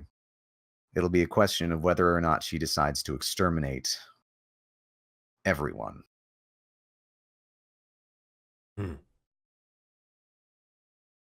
My advisor tells me when we speak to Hida similar things, but she seems well enough trustworthy in the negotiations that we've already had. And he gestures out across like the the mountainscape. And she is more than welcome to try her hand against the tribes. I stay my hand, so that Erdrick may actually live. If I let them go, there will be no more Erdrick. I can see that. Look out at the expanse as well. It's kind of hands clasped behind my back and stately. I wish you could help more, but I do think that there are ways that you could help us beyond brute force. We had to fight a thing when we encountered Val Rule. It was, and I'm going to reach into the bag of holding and pull out a piece of the chosen carapace. We think it may have been a chosen that he was trying to fully empower. I'll just kind of hold it out to him to inspect. Sure, he takes it from you. We killed it, Looks but it inflicted a rather dangerous curse on me. We were told that you may have worshippers of Karis here. When you say curse, he immediately looks over to his advisor. And she nods, and then he kind of grumbles something under his breath in Orcish, and then says something to her in Orcish, and she responds. But then he turns back and looks at you. It's possible. There are worshippers of many kinds here. There are many tribes here. What do you think you will accomplish in this? Either beg Karis' forgiveness, or find an aspect that can remove his curse. In recent times, I have also been, in a way, touched by Karis. When trying to commune with my lady Alis, his presence with Ignas tainted my communion with her, and now I think he follows me as well. Unfortunate for you, then. Yes. When we return to the camp, Bati, and he gestures over to his advisor, attend to her. We will see what can be done. She is the one that knows the aspects. They have never come to help me. And he kind of turns around and begins walking away. He goes, I believe this audience is over. Thank you, my lord. I appreciate your time. If there's any more we can do to help, we will be here. You kind of hear like a chuckle from him as he walks by you, because Miera, you're kind of like standing back from the whole thing as he walks past you. There is too much here for you to help with, elf girl. There is too much here. And he continues walking down the mountain, quickly followed by like some of the orc guard. Too many dicks. Yeah. So, unless you guys like want to stay up here or discuss or do something like that, they make their way back down towards the encampment. Well, that could have gone worse. Shall we speak to Vati?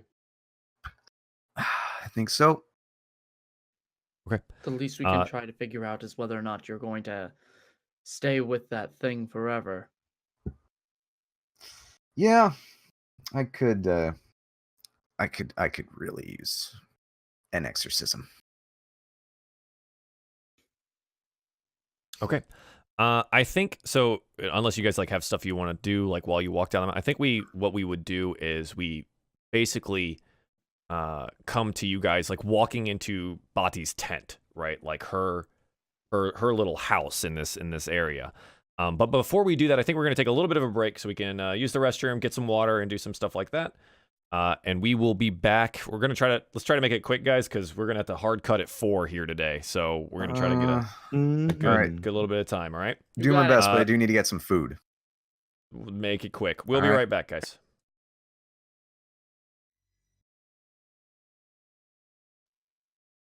Welcome back to episode 29 of DieFall, The Aspects. Our heroes have attempted to start negotiations with the Orc King Zagh. It seems to have gone okay. They're not dead, so that's good. Yes. They have now headed down the mountains where the mountain pass that they had walked up during this discussion, and have basically ended up in front of the Orc King advisor Bati's tent. I said Vati before. Oh, it's B-A-A-T-I. That's a Zelda character. Oh. I thought that was what it was too. So I was like, it's Vati, right? And then he said Bati. Whoops. Yeah, close enough. I wrote it as that. So All right, well, it's B-A-A-T-I. Thank you. Just so you know. Okay, yeah. So you're outside the tent. What would you like to do? All right. I can't remember. She said that there down was the tent door. She said that there was someone that Charging that I should see.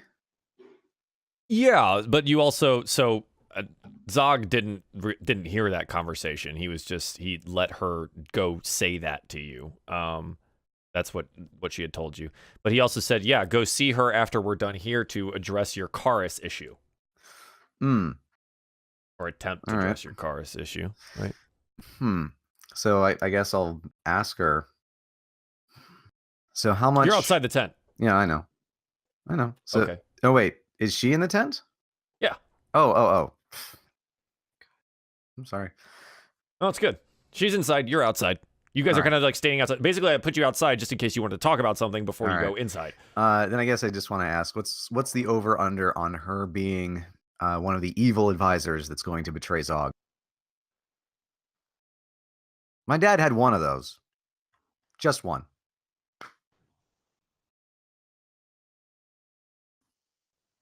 He's talking to you guys, by the way.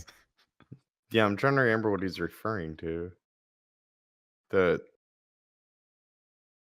What would I know about that?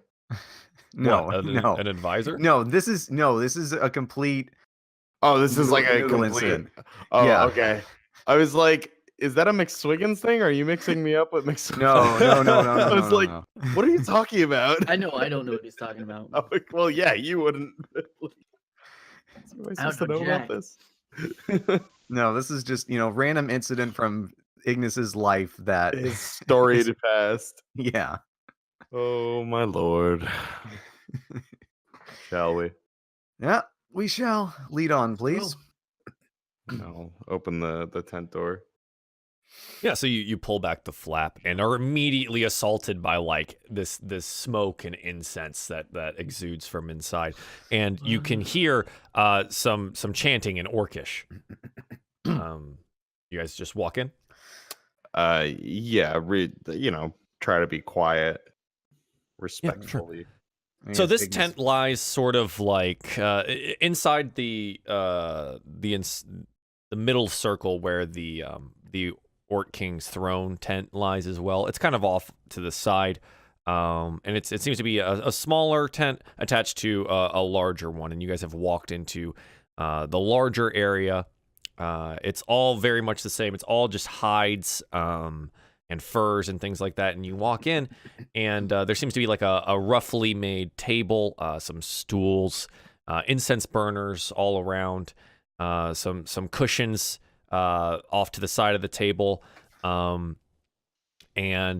Bati is sitting on one of these cushions and is essentially casting bones out onto the ground.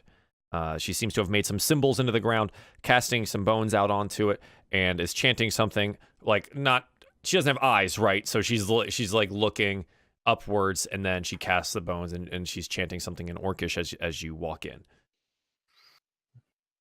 Okay. I think Ignas just mutters, I guess smoke makes you go blind.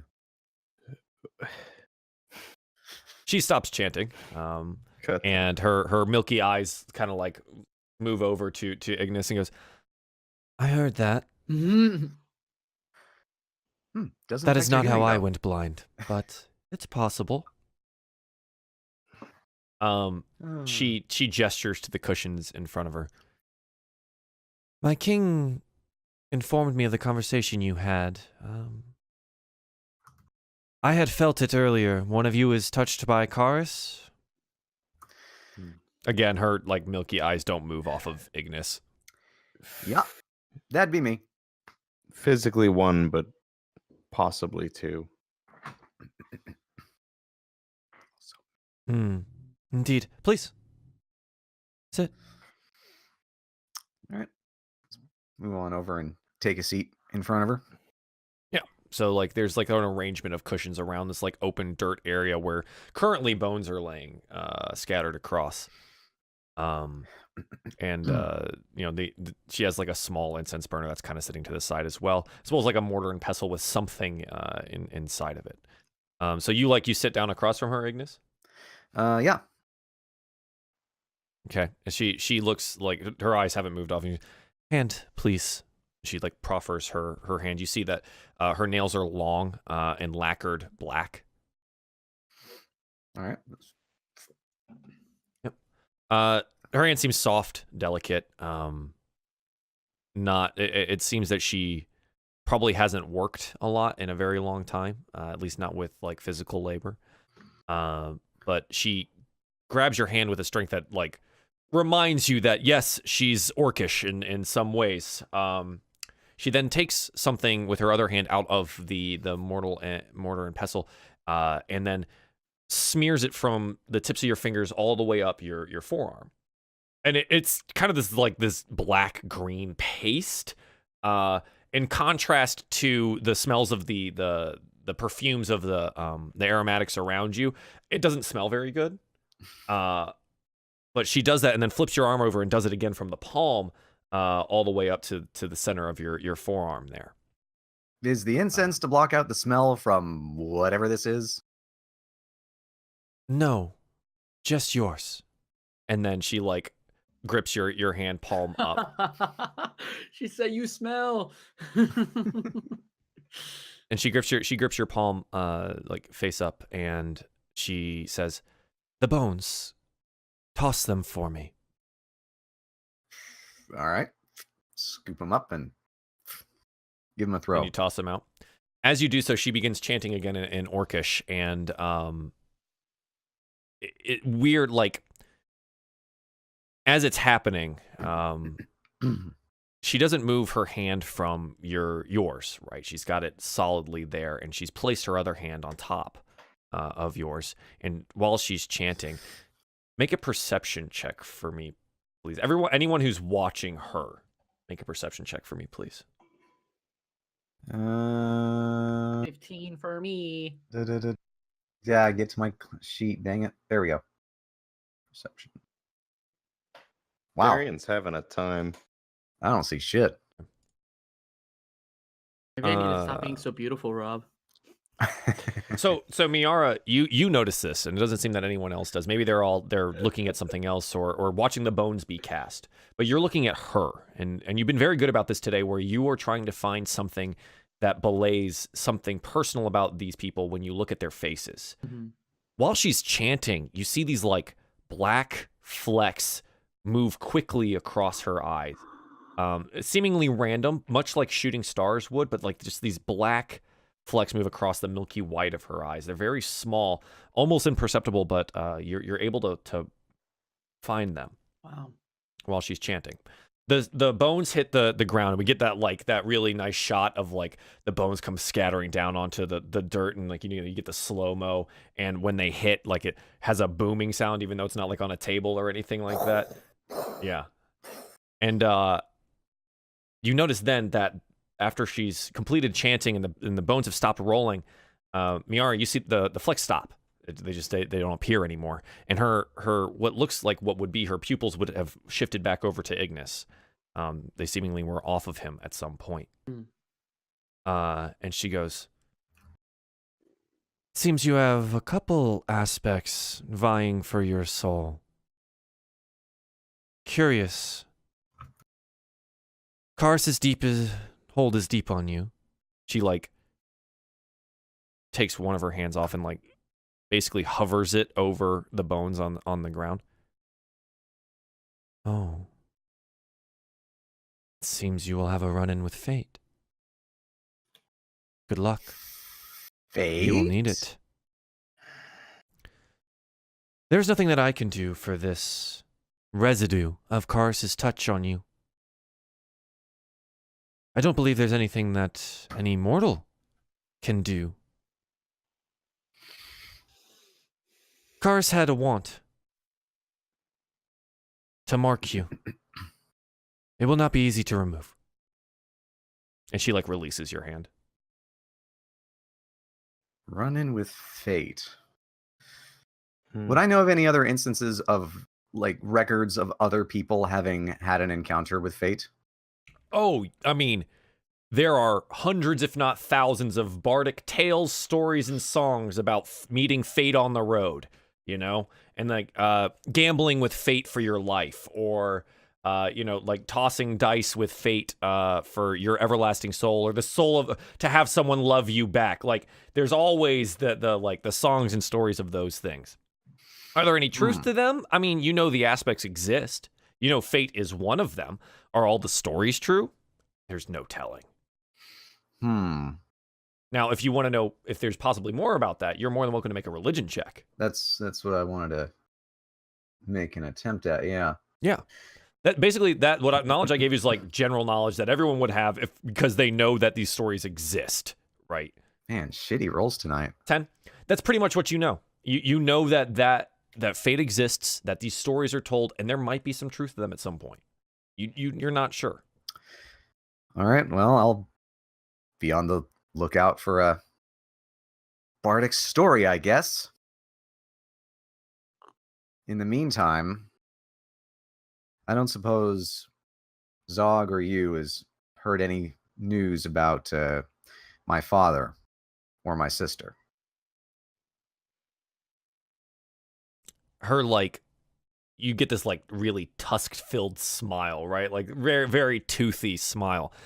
And she goes, your father, no, but the one that I wanted you to meet. Come. Follow me. And she, like, stands up and exits the tent. I'm just going to get up and follow her while saying, if she actually does have my sister, I'm going to hug that woman. And then, I don't know, Ari Goldhand shit. Somehow I think it's not that easy, my lord. Oh, And you'd be I'll surprised. follow him. Yeah, so you guys follow her out of the tent, and she exits the center encampment. Do you follow her out into the wilds of the orc encampment? I will close my cloak, but I'll continue following. Yeah, do you, like, pull up your hood or, like, do anything like that? Yeah, I'll pull up my hood as well. Darien, Miera, are you trying to make yourselves a little bit less noticeable, or are you gonna just lock it out? I mean, I still have the cloak, but I'm not gonna pull the hood up or anything. I think it's the same as I was before. So, like, face exposed, but wrapped up body, because it's chilly. Okay, so you're not making any attempt to hide that you're human or elf? No. No, Okay. they already know that we are in here anyway, so. Sure. She swiftly walks down the main road and starts. She kind of turns off to the side and kind of weaves her way through this warren of like tents and makeshift homes and things like that. Make perception checks. This is nighttime now, but there should be enough fire here that you guys would be able to see relatively well. 14, 13. Okay, hang on. Needed to type that up. Let's see. I keep clicking away. Dang it. Perception. Where was that? Never mind. Never mind. Dice. Yeah, no. I mean, you all roll high enough that like you seem to be in an area that's more goblin than orc. Miera, you had noticed before when you guys were going into the town that like it seems to be very split by tribe, but it also seems to be very split by race as well. It's not like that the orcs and goblins are all happy and together and things like that, but they seem to be also split into various encampments. But she's walking through a goblin like portion of this shanty town. And you're noticing that. Like some of them look up at you quizzically, and some of them say things in goblin. Ignas, you recognize some of the words that they're saying. Most of them are again like racial slurs against like humans and elves. As is wont for goblins and things like that. But like one of them like nudges a guy he's like sitting next to a fire too, like gnawing on possibly a rat, and he like says something in goblin to his friend, and you pick it up as what is Bati doing out here? Why is she here? And with them? And the other one just kind of shrugs and goes, "The king's will, the king's will," and just like they go back to eating rat. So you move deeper into this like warren of goblin homes, and eventually Bati stops in front of a tent, and sitting outside on the ground, kind of seems to be whittling away with a rusty dagger at some wood, is a small goblin female, older as far as you can tell. And Bati stops and addresses her in Goblin. And Bati says, "Is he awake? And if not, can we wake him?" And the old Goblin looks up and goes, "Ah, Bati, welcome. I figured you would visit today with all the commotion from the outsiders. What we've been waiting on, I think, yes?" Bati nods, and the goblin responds to her, "He may be sleeping, but I think he will be happy to see them." And she like gets up and pushes inside the tent and kind of hobbles in. So you guys enter this tent, and it's Spartan to say the least. There's not a whole lot here. It's mostly just coverage from any form of like rain or precipitation or things like that. Mostly just dirt and hide, as much as can be gathered. And you walk in, and there's a small torchlight lit, and Bati walks in and opens the tent flaps for you, and you're all allowed inside. The old goblin woman is like crouched over like a pallet on the floor, right, and seems to be talking to whoever's in it softly. Ignas, you kind of pick up like a, Come, wake up. You have visitors. And then she kind of, like, you hear like a gruff, "Visitors? Yeah. Who would it be at this time of night?" And she goes, "Oh, patience, you old coot." And she kind of like, she stands up and stands back. And Ignas, you see Krull, your old goblin butler from Erdrick, laying in a pallet on his back, hands across some hide blankets, looking up at you, squinting a little bit, and he sees you. Do you have your hood still up, or? Yeah. At this point, I'll pull it back. Krull, it's me. It's Ignas. Oh, and he goes, "My gods, you survived!" My lord, please come." He's attempting to like sit up, and the older one like gets down, like, careful, and like kind of adjusts, and so he can sit up a little bit up on some hide furs and stuff like that. And he's, my boy, I had feared the worst. You're alive. I had heard about your father. You're alive. I am alive, slightly damaged, but I'm alive. Please, he reaches out to, like, he's attempting to embrace you. As you're down there, Walk in and give him a hug. The kind of gentle hug you give the really old folks. The elderly, yeah. He hugs you tight. He hugs you tight. Remembering that Krull is like one of the goblin servants of your household that would have like raised you and your sister and stuff like that, and has served your father and for years and years. He doesn't seem to be like sick or anything, but he does seem to be, you know, old and tired, I guess. But he looks, what? Well, what are you all doing here? And he looks over, and Darien, you're in your full breastplate regalia, stuff like, and with the Lord of Erdrick. How is Erdrick? How's our house? May we return home, my lord? We're working on that. Things have taken a turn for the worse in the city. We're here to hopefully secure Zagh's help, and if not help, a truce, so that we can be free to retake the city. Zagh is a good man, good orc, and a better leader. I think you shall find negotiating with him acceptable, my lord, acceptable. And he like looks up to Bati and goes, it seems then that I have made the right decision in what I did. And she kind of nods. He looks over, Krull looks over to Ignas. When the attacks happened, me and some of the other servants, we took Lady Tessie to one of the Erdrickian estates off in the mountains. But there we were pursued. Indeed, we had to abandon where we were, and we headed north. As far north as we could. Now, lucky for us, we found Zagh here and the camps of his people, and as most of our servants were goblins in House Erdrick, we were welcomed in. We were. And Lady Tessie was safe. We were safe here. But the assassins still pursued us, even though we had to get her out. My lord, I'm so sorry I had to make a decision, and I hope you do forgive me for it, because I was not able to go with them. These old bones don't hold up very well anymore.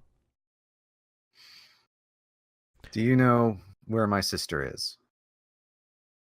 I know where she was headed. Where? The other servants of House Erdrick. We formed a caravan. Some orcs here loaded it up with trade goods under the guise of doing trade to the north in the desert. So, hopefully is in a moving target. A caravan in the desert to the north. Heading towards Addis, possibly. And Ignas, if you want to roll a history check, you can try to get that city name and know what that is. Yeah, I do like some history. Yeah, but Oh, 22. really like I Addis. do love your history. Yeah. It's a city of ruins in the deserts to the north. What you know of it is that it's a hobgoblin society. And hobgoblins in this world, on the continent of Eladin, are nomadic warring tribes. The way that like Forgotten Realms has hobgoblins set up is that they're very like Chinese in caste nature. The way that they're set up here is that they are like, imagine the Fremen from Dune. Very much that haven't type read of it. structure. Okay. Desert tribes.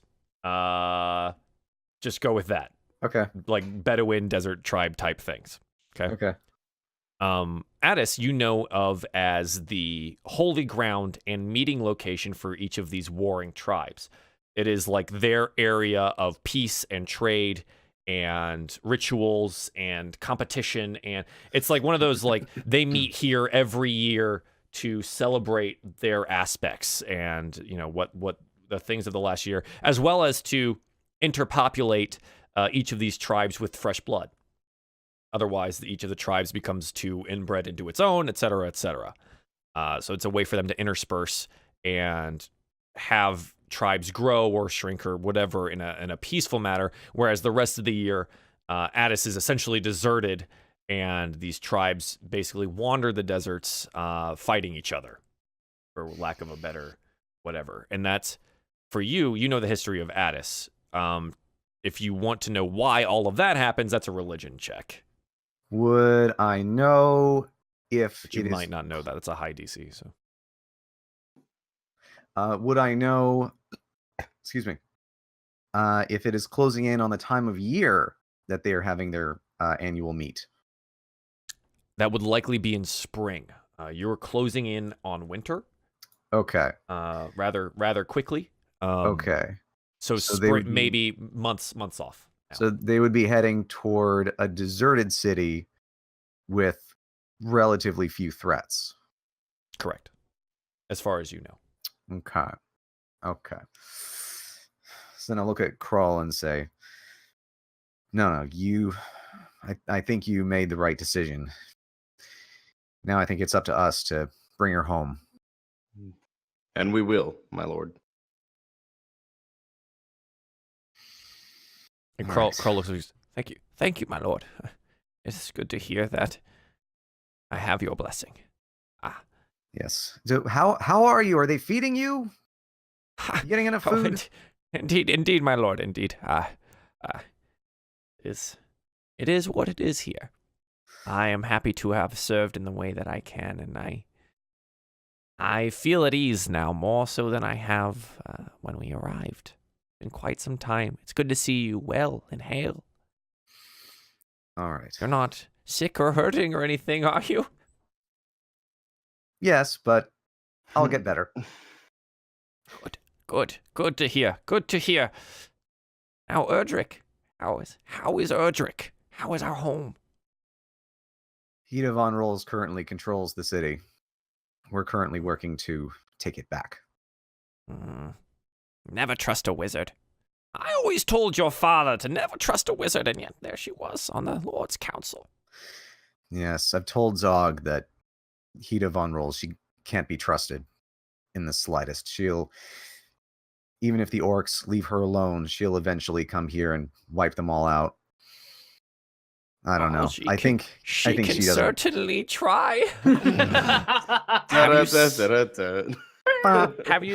Have you seen what he's done here? Never in my life have I seen my kind in so many numbers. He gets this wistful look on his face. It's inspiring. It's impressive, but I do still see the same potential signs of trouble as any other civilization. He waves a hand as much as he possibly can. There's always trouble in the tribes. It's always been that way.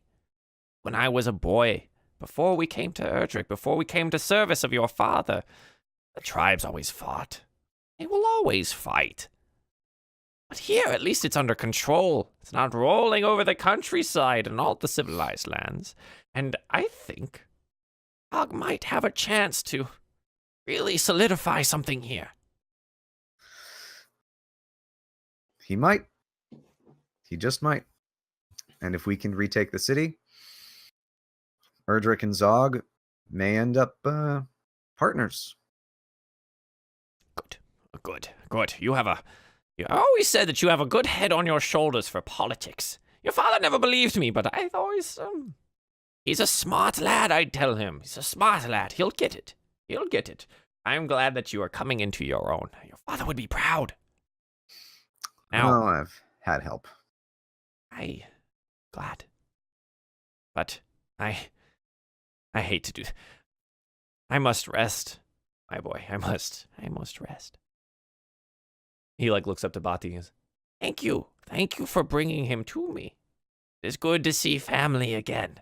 It is good. And then the older goblin lady stands up and goes, Now, you all need to go. Go. He must rest. Go. And Bati is like, Come. We'll return to my tent. Come. All right. I'll follow her out. Giving a last wave goodbye to Krull. Okay. Cool. Yeah. So you guys walk back to her tent, and she stops and stands outside. She says, Now, was there anything else that you needed of me this evening? Otherwise, I will also go find my rest. would it be possible to get passage in the morning to the deserts to the north?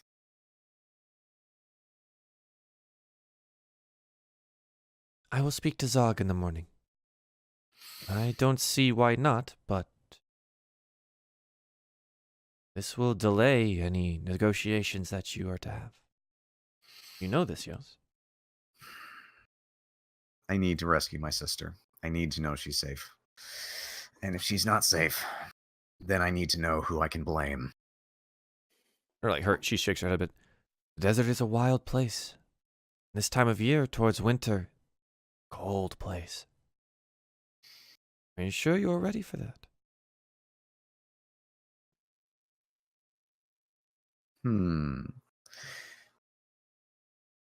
I'll We sleep have on it. to be. I'll let you know in the morning. I will speak to him anyways. In the morning, come here first, and then we will attend to the audience with Zagh. If it so pleases the Duke of Erdrick. And I give a sort of elaborate sort of half bow. It does. Thank you. She kind of quirks a smile and nods her head, and she speaks. Well then, good evening. She opens her tent and walks inside. All right. Where's our tent? I think if you would like, you probably go ask an orc guard or something of some kind to try to figure that out. No one's really attended to you in that regard. Yeah. Smith's the one person who would easily be able to tell us. Neat. Darien, you're there, height. Would you mind asking someone? I mean, you could see eye to eye with them.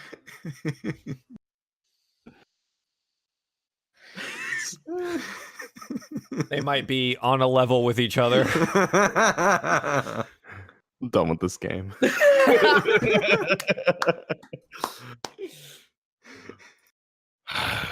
Yes, my lord. I'll just have my hand on near my blade, or my warhammer rather.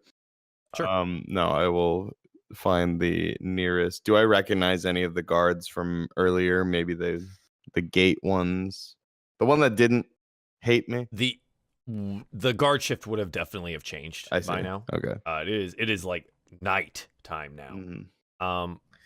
There are definitely armored guards around what looks to be probably where Zagh sleeps. Mm-hmm. Another large tent. And there definitely seems to be guards patrolling the internal area here. All right. I If you'd like suppose. to address it. Yeah, I'd like to maybe approach one of the patrolling guards. Yeah, sure. You see one that's like kind of casually talking to another orc, halberd at his side, face plate up.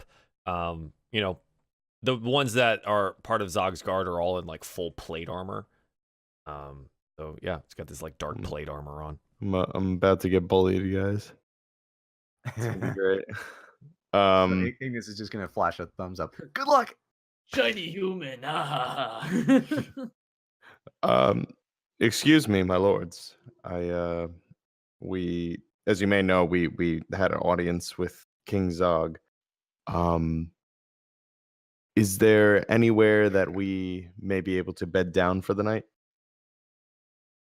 You've like interrupted them in the middle of their conversation. Sure right? have. And so like one of them like just looks over at you, says like looks back at his friend, I guess, says something in Orcish and then addresses you. There are no lords here, just King Zagh. You will do well to remember that. As for where you and the other pink skins can sleep.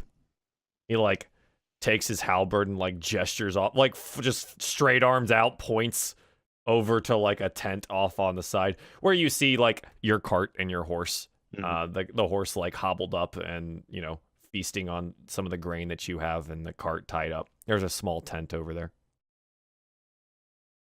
Thank you, my fellow warriors.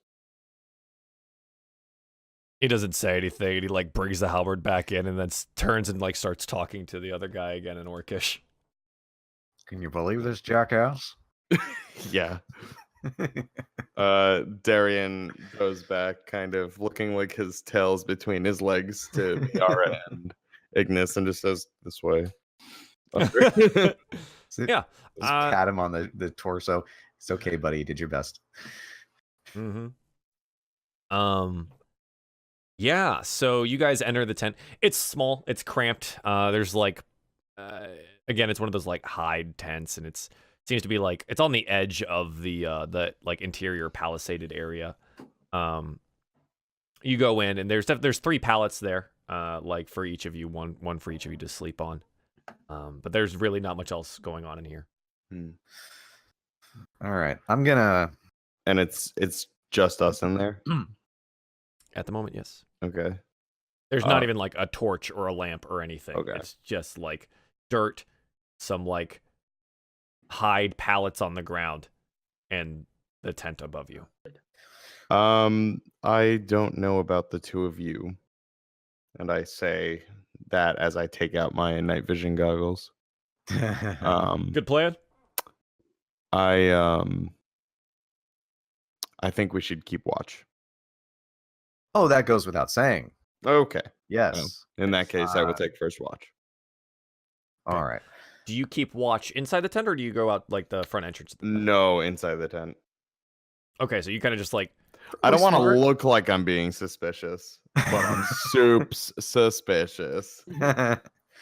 More like there's no point in going outside where everyone can see. Oh, hey, there's a human.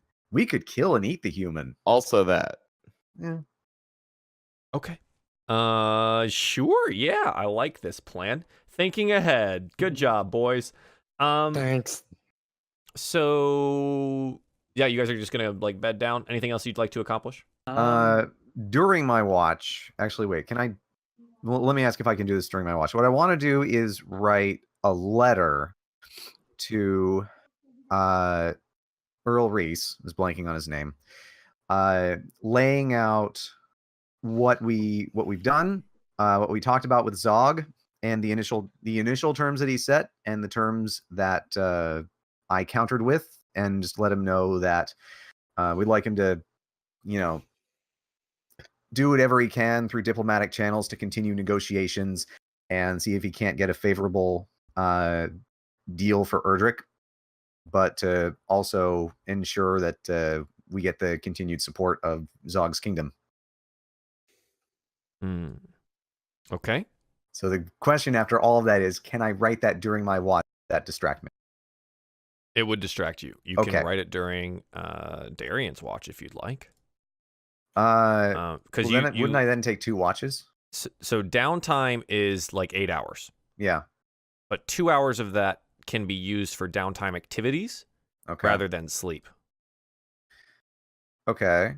So which would be like your watch or something like that. But you would if you wrote it during your watch, you would definitely be distracted. Your perception would be a disadvantage. Okay. So what you're saying is I could write the letter, do the watch, and still get the long rest? I'm banking on the letter not taking more than like 5 minutes to write. Probably not. I know what I want to say. You guys could like literally just do that before you're like, nope, okay, now we go to sleep.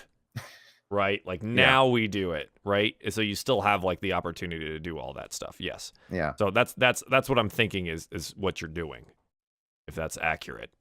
Yeah. Anything I can do to get the letter done and have a long rest I will do that. Okie dokie. Yeah, you can do that. That's fine. Awesome. I don't mind. And I'm assuming is there anything else that you guys would like to do? What was that? I'm assuming else that you guys would like to do. Yeah, actually, while we're all in the tent, I kind of want to talk to Ignis and Darien for a second about the state of things kind of at the moment. Ignis, Darien, I've traveled with you for quite a while now. I don't have a lot of personal investment in saving Erdrick. My intentions, or my attention is leaning towards more my family and my home. I put it aside for now because I was hired by Ari Goldhand to help you and assist you thus far. I had personal investment in delivering Jirok's body back home, which we have. I do feel for your sister, and I do care for you, but we're also heading in an opposite direction of where I need to head. I will be more than glad to accompany you. But I need to know that I'll be able to see my family again. I need your help. I will aid you find your sister, but in return, I do need you to help me find my brother. Once we find my sister, my intention is to return to Earl Reese and come up with some sort of plan to retake Erdrick. Where is your brother? I'm looking.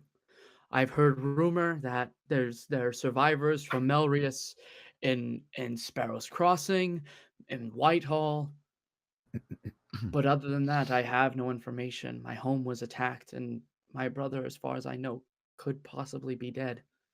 And the longer that I wait, the more I do fear for his life. I'm sure you understand that, knowing that your sister is also out there. Without a clear direction, I can't make a promise that we'll end up heading toward him, I guess I want to say. But we could certainly ask Zagh and, well, more specifically, like my name. Why I write this stuff down. Bati, thank you. I did write it down. We can ask Bati if she's heard anything. Earl Reese hadn't heard anything about him? I didn't mention it with him, no, but some of the other travelers that we had run into when we were in the mines I had asked, and that was the only lead I had gotten.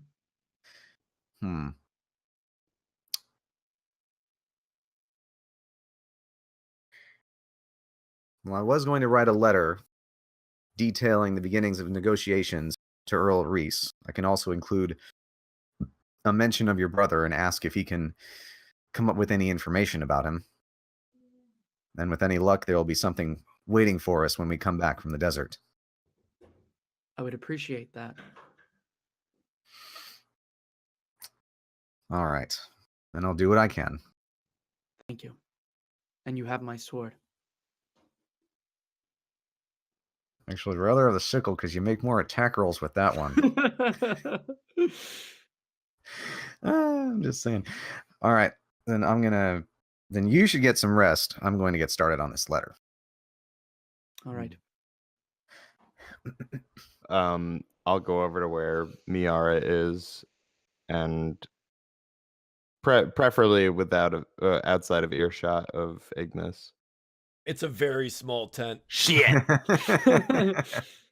It's a very small tent. Well, never mind. I you know what? You can whisper.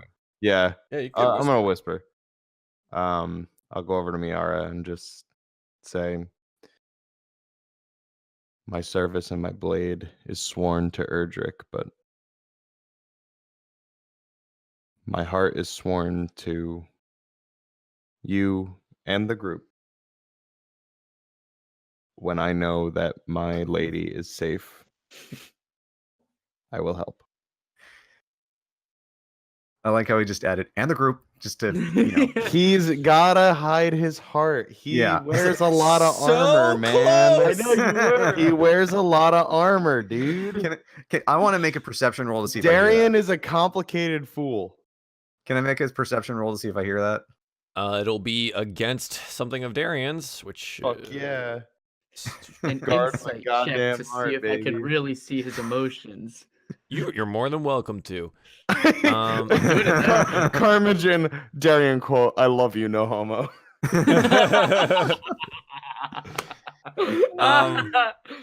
So it'll be Be the perception big for Ignis. I think for you, Darien, this is it's like Would a it be quote unquote deception? stealth check. Oh, okay. but because it's not movement or anything, I think it's based on your, because it's your voice. Yeah. And you're trying to be quiet. It's based on your voice. I want to give you the benefit of the doubt and be like, it's your charisma. You would know in a certain situation that how loud you need to be, right? Like I'm going to call it a performance check. Yeah, I'm going to call it a performance check. I'm into I was it. It's actually not looking at necessarily that on the something list. you're proficient in, but it is something that you're good at. Yeah. So that. And then Miara, you wanted to make an insight check. Oh, to see man. if you could get the real checks feelings. checks. So, okay. Give me the performance check first. Let's do it. Thank fucking Lord. Oh my god. Per- The roll that mattered. I don't think I can beat that. I can only match it if I crit. Hell yeah, yeah. the same. Perception check from Ignis. Oh, that was Okay. good too. Miara, Shit. insight check against, well, I mean, you just wanted to get insight on him. Yeah, sure. Just roll an insight. I don't know. Golly. I was hoping for another crit. The one time Darien has to be sneaky. Yeah, right? Well, it's the one time he doesn't have to be, but the one time that it's like not Where it like, actually vital kind of for his counts. life. Yeah. Darien Heroncrest. I just read that. Okay, so yeah, Miara, you don't get any insight into this. He's being honest. That's what you get. He's being honest. Thank you. I mean, I am. No, I know. Mhm. I just And wanted Ignis to know hears- yeah. if his intentions were more so focused towards me or if it was like me and the group. That was Oh. only I see. trying to see if I could read And- through that. I mean, Ignis is cute, but he's Yeah. kind of small. Like he's not. Really I don't know. I'm kind of small too. I don't know how petite you True. like them. You know. true. Wow. Okay. True. let's bring it back And on the track. party has an Oh. orgy, baby. No. This is where I, as a DM, step out. I'll leave you this to is it. this is not the show I created. Roll a performance check. Hashtag not my DieFall. Not my DieFall. Thank you, Darien. There's a I panther in the truly room too, right? Oh not my god! I forgot the panther was feel here. like bestiality and Bestiality is depraved. Now let's get this thing started. Yeah, so I think Ignis is too enwrapped in writing the letter. Yeah, like Uh, he hears whispering, but he can't really tell what it is. He just disregards. stop flirting. Yeah. Okay, cool. Yeah, so that happens. Yeah. And then you guys want to take your Actually, rest yeah. and stuff? Actually, yeah, Ignis would just roll his eyes and go, "Would you two stop flirting? I'm trying to write." Sure. Yeah, so we go to Darien, you're taking first watch here? Yeah. Alrighty then.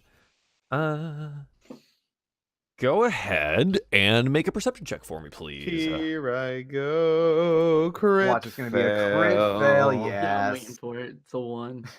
Yeah. What? I can see forever. Well, a lot of the crits this episode. You see a lot of things in the tent, right? Because you can't see it through a tent wall. You see Miara and then Ignis sleeping peacefully. Balmiar, the cat, laying across Miara. At this at the point, have I foot of- finished my of her. letter? If he's taking watch, then you're done in your sleep. Okay. That's what I'm going with that. Okay. Is that all right? Yep. It's good. Okay. And your watch passes is peacefully. Nothing really happens. You hear the footsteps of like guards and grumblings of in Orcish outside your tent every once in a while. And you're able to time it out as like, yep, they're on a watch pattern. You don't really hear anything like outside of the palisaded walls that you're in. Nothing seems to be there's not like a lot of hooting and hollering outside. It seems that the camp is relatively quiet now. The frat it party's is over. Deep into the night at this point. You do notice that sometimes the orc guards are like not, and this is only because you crit this, they're not perfectly like on time every like 10 minutes or 30 minutes or so, right? Like every once in a while you're like, oh, okay, they're a little late on this one. Maybe one was caught sleeping or something like that. So sometimes like, they're not always on time, but other than that, the watch passes. Tight. All right. Oh my goodness. Okay, so who's taking second? Ignis? That'd be me. Yep. So you wake Ignis up. Ignis, you are in. Do you take your watch in the tent or outside of the tent? Oh, inside. Okay. Little tiny gnome sitting outside the tent. I may as well be a free meal. Okay. Go ahead and roll perception for me, please. Okie dokie. I didn't ask, but no, wait, I did. Did Miera mention her brother's name? No, but I can. No, she has never said her name or his name. Sorry. Okay, can we assume that she gave me his name before I wrote the letter, just so I don't have to ask later? Yeah, while you were asking, while you were Yeah. writing it. Yeah, I can be like, what was his name again? Derek? Darien? Dude? My lord, that's my name. But you're Darien. This is Darien. Sorry. Her brother's Darien, you see. Anyway. There's your crit fail. I'm blind. Hey. I can see nothing. So what's got you distracted, Ignis? Oh, What's going on? just the fact that my sister's in the desert. She is possibly in great danger, even if this city of Adis is deserted. Hida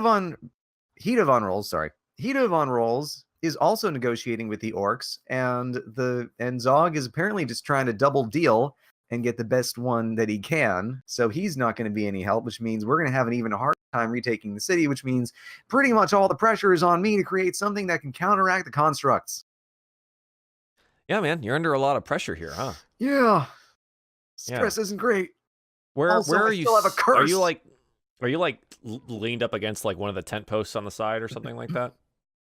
Yeah, I think he'd be just leaning on the tent post, arms crossed, just kind of keeping an eye on the door, listening for any signs of a scuff of like weapons being drawn or something like that. Sure, yeah. Okay, yeah. So your watch is essentially like we get the internal like the internal turmoil of Ignis during like this part of the show, right? Like where he's got all this stuff that he's considering. He's thinking about like what he knows about Adis in that city and the the clans that live up there in the desert and his sisters out there. What is he gonna do about Erdrick, and all of this stuff is just swimming through your mind, and it is making it very hard for you to like actually focus on your job of keeping watch.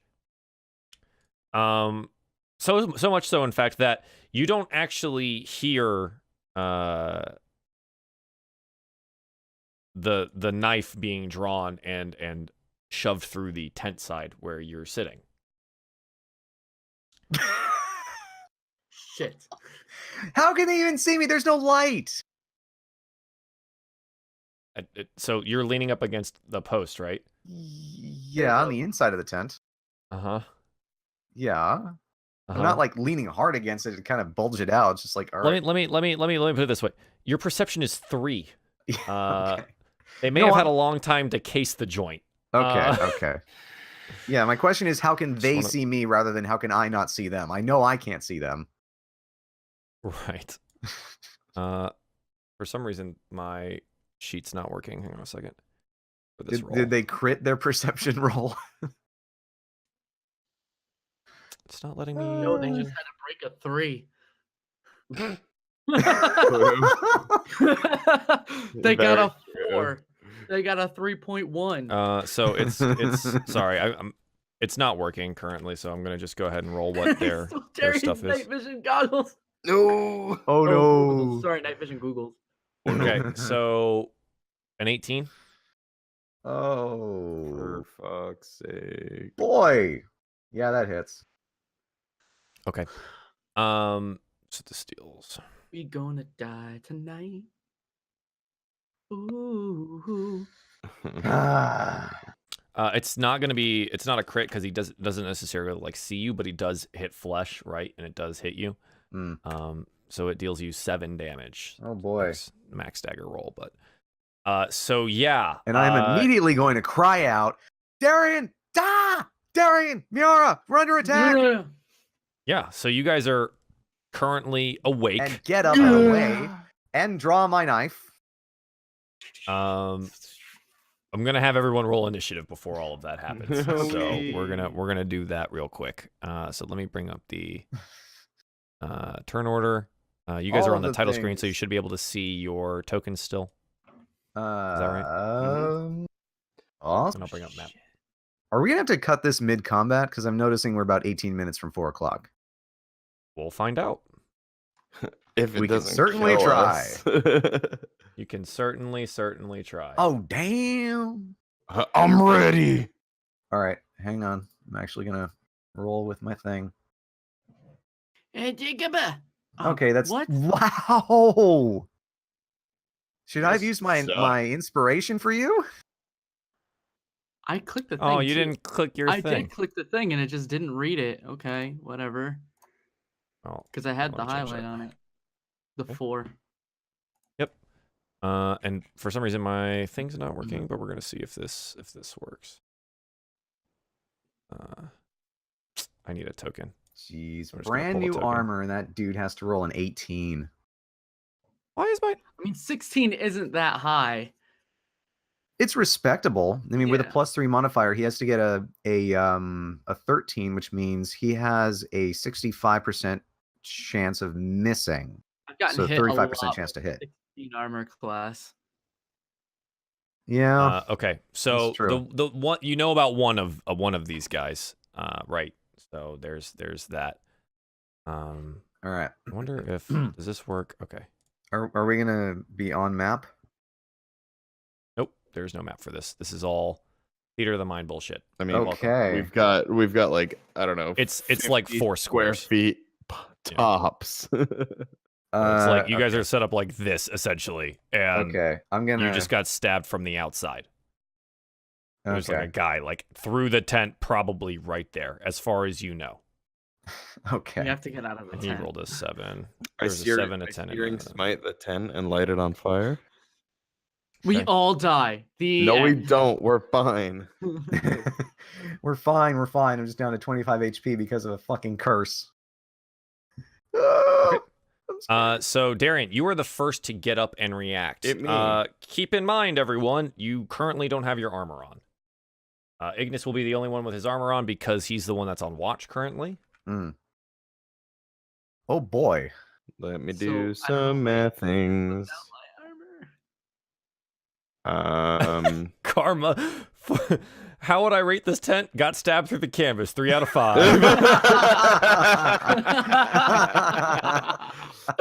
Karma's killing it with the jokes. Yeah, dude, he's good. It's good. Enrique All right, man. Iglesias. Yeah. Oh, So, Darien, what would you like to do? Can I grab my shield? You can take your basically your turn can be like get your shield and your hammer, if you'd like. Like you can make an action to make that happen. And ready yourself. Okay. Yeah, I'm gonna get my hammer and shield and goggles.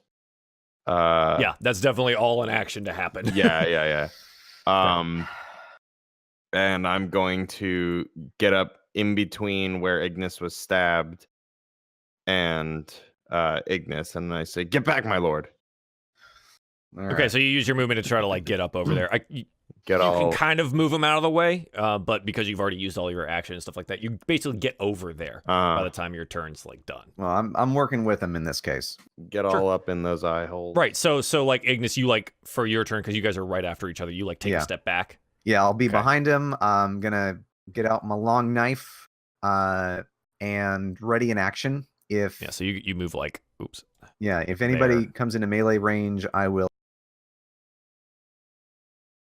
Did we just lose you? Oh Are my you gonna stab god. him? We went the whole call. Oh, there you are. What? Okay. Did you We not hear lost me? You're fine. You just cut out. It's fine. Don't worry about it. So you're gonna stab him. You're readying an action with your knife. Yeah. Great. Okay. Cool. So that's Ignis's turn.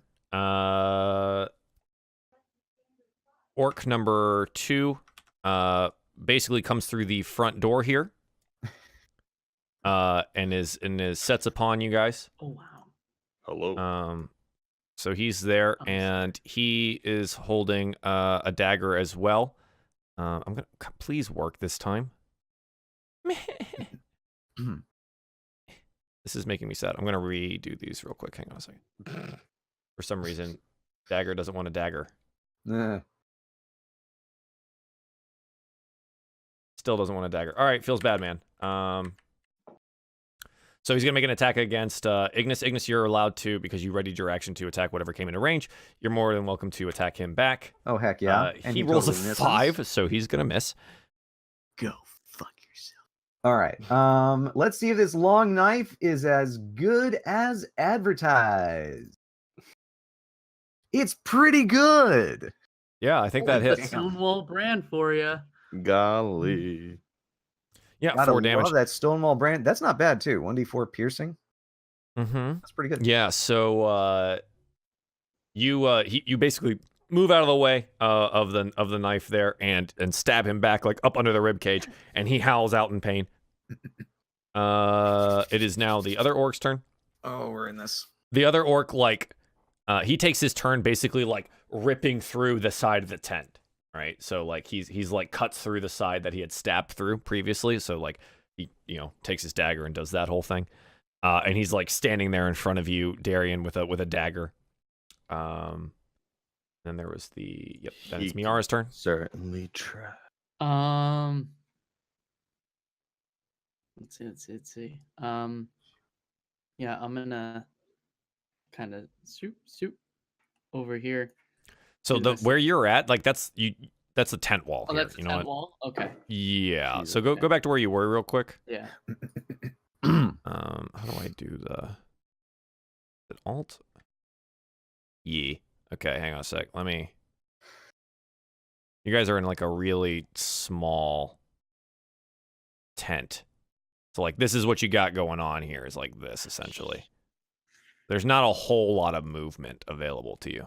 No, there's not. Oh, jeez. Do I don't have my weapons or anything with me now either. So They're laying on your belt, like they're on your belts okay. on the ground. So you can reach for them and grab them. Yeah. And that's my full action. Yeah. Pretty much. Yeah. I'm gonna whistle to have Balmiar take a swipe at this dude. Yeah. Heck yeah, you can. And that is a regular claw attack. It's a 17. Yeah, 17 definitely hits. Cool. Love that the other one was a crit fail. Yeah, right. 7 slashing. Yeah. Holy. Yeah, okay, that's a good chunk of damage. So this guy like runs in here with his dagger out and gets stabbed by a gnome and immediately clawed by a panther. He's looking pretty rough. He roars out in pain, Okay. seemingly having bit off a little bit more than he can chew. Balmiar roaring back just cause. Yeah, sure.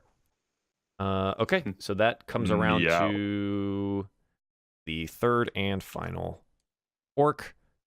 Cuts through the backside of the tent here. Oh, because of course.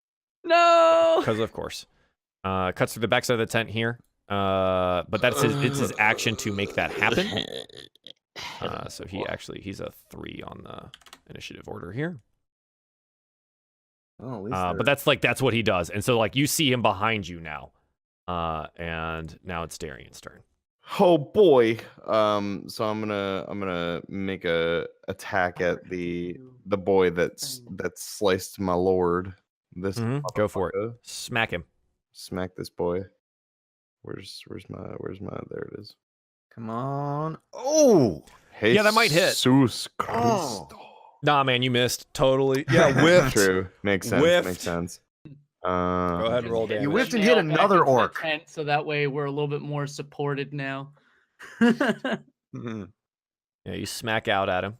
Go ahead and roll damage. Hang on. Sorry. I'm looking at something.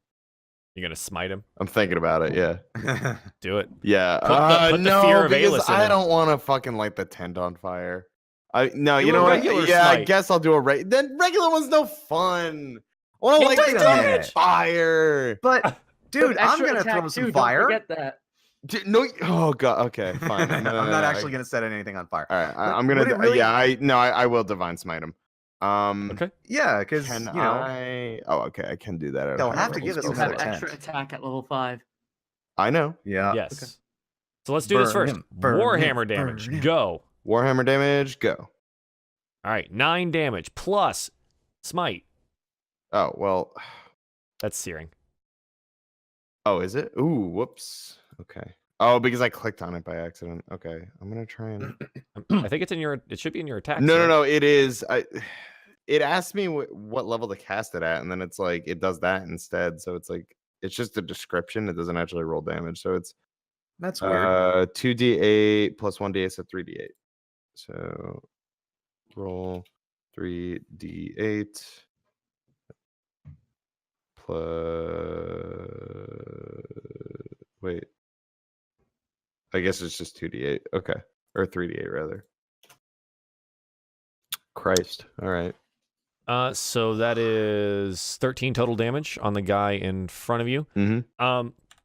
Yeah, so you swing out with one hit, like imbued with the divine light of Alis, smack into this would-be assassin, and you just watch as like the radiant energy just like eats away at his chest after your warhammer's like crunch through most of his ribcage. He's doubled over and wheezing.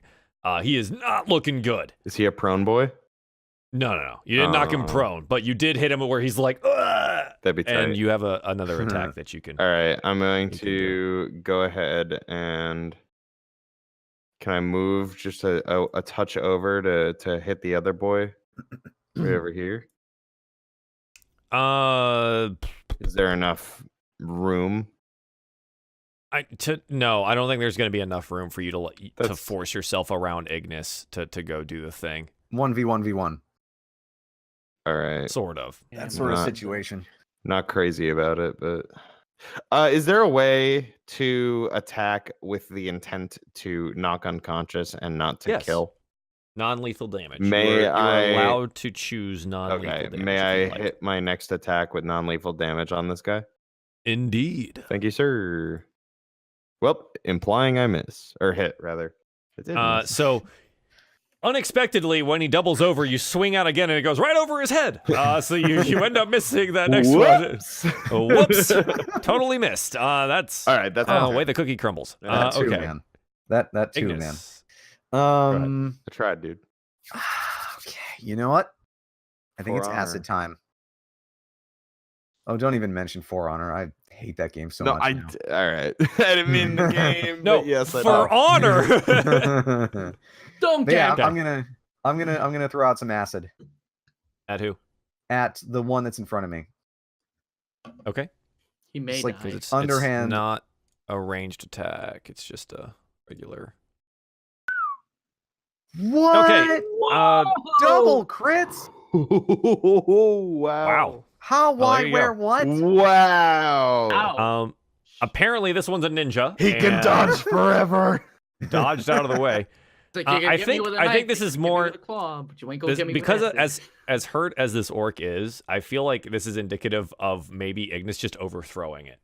And it's just like it just goes outside the tent and yeah, and like crap. Like I don't think he actually dodges this.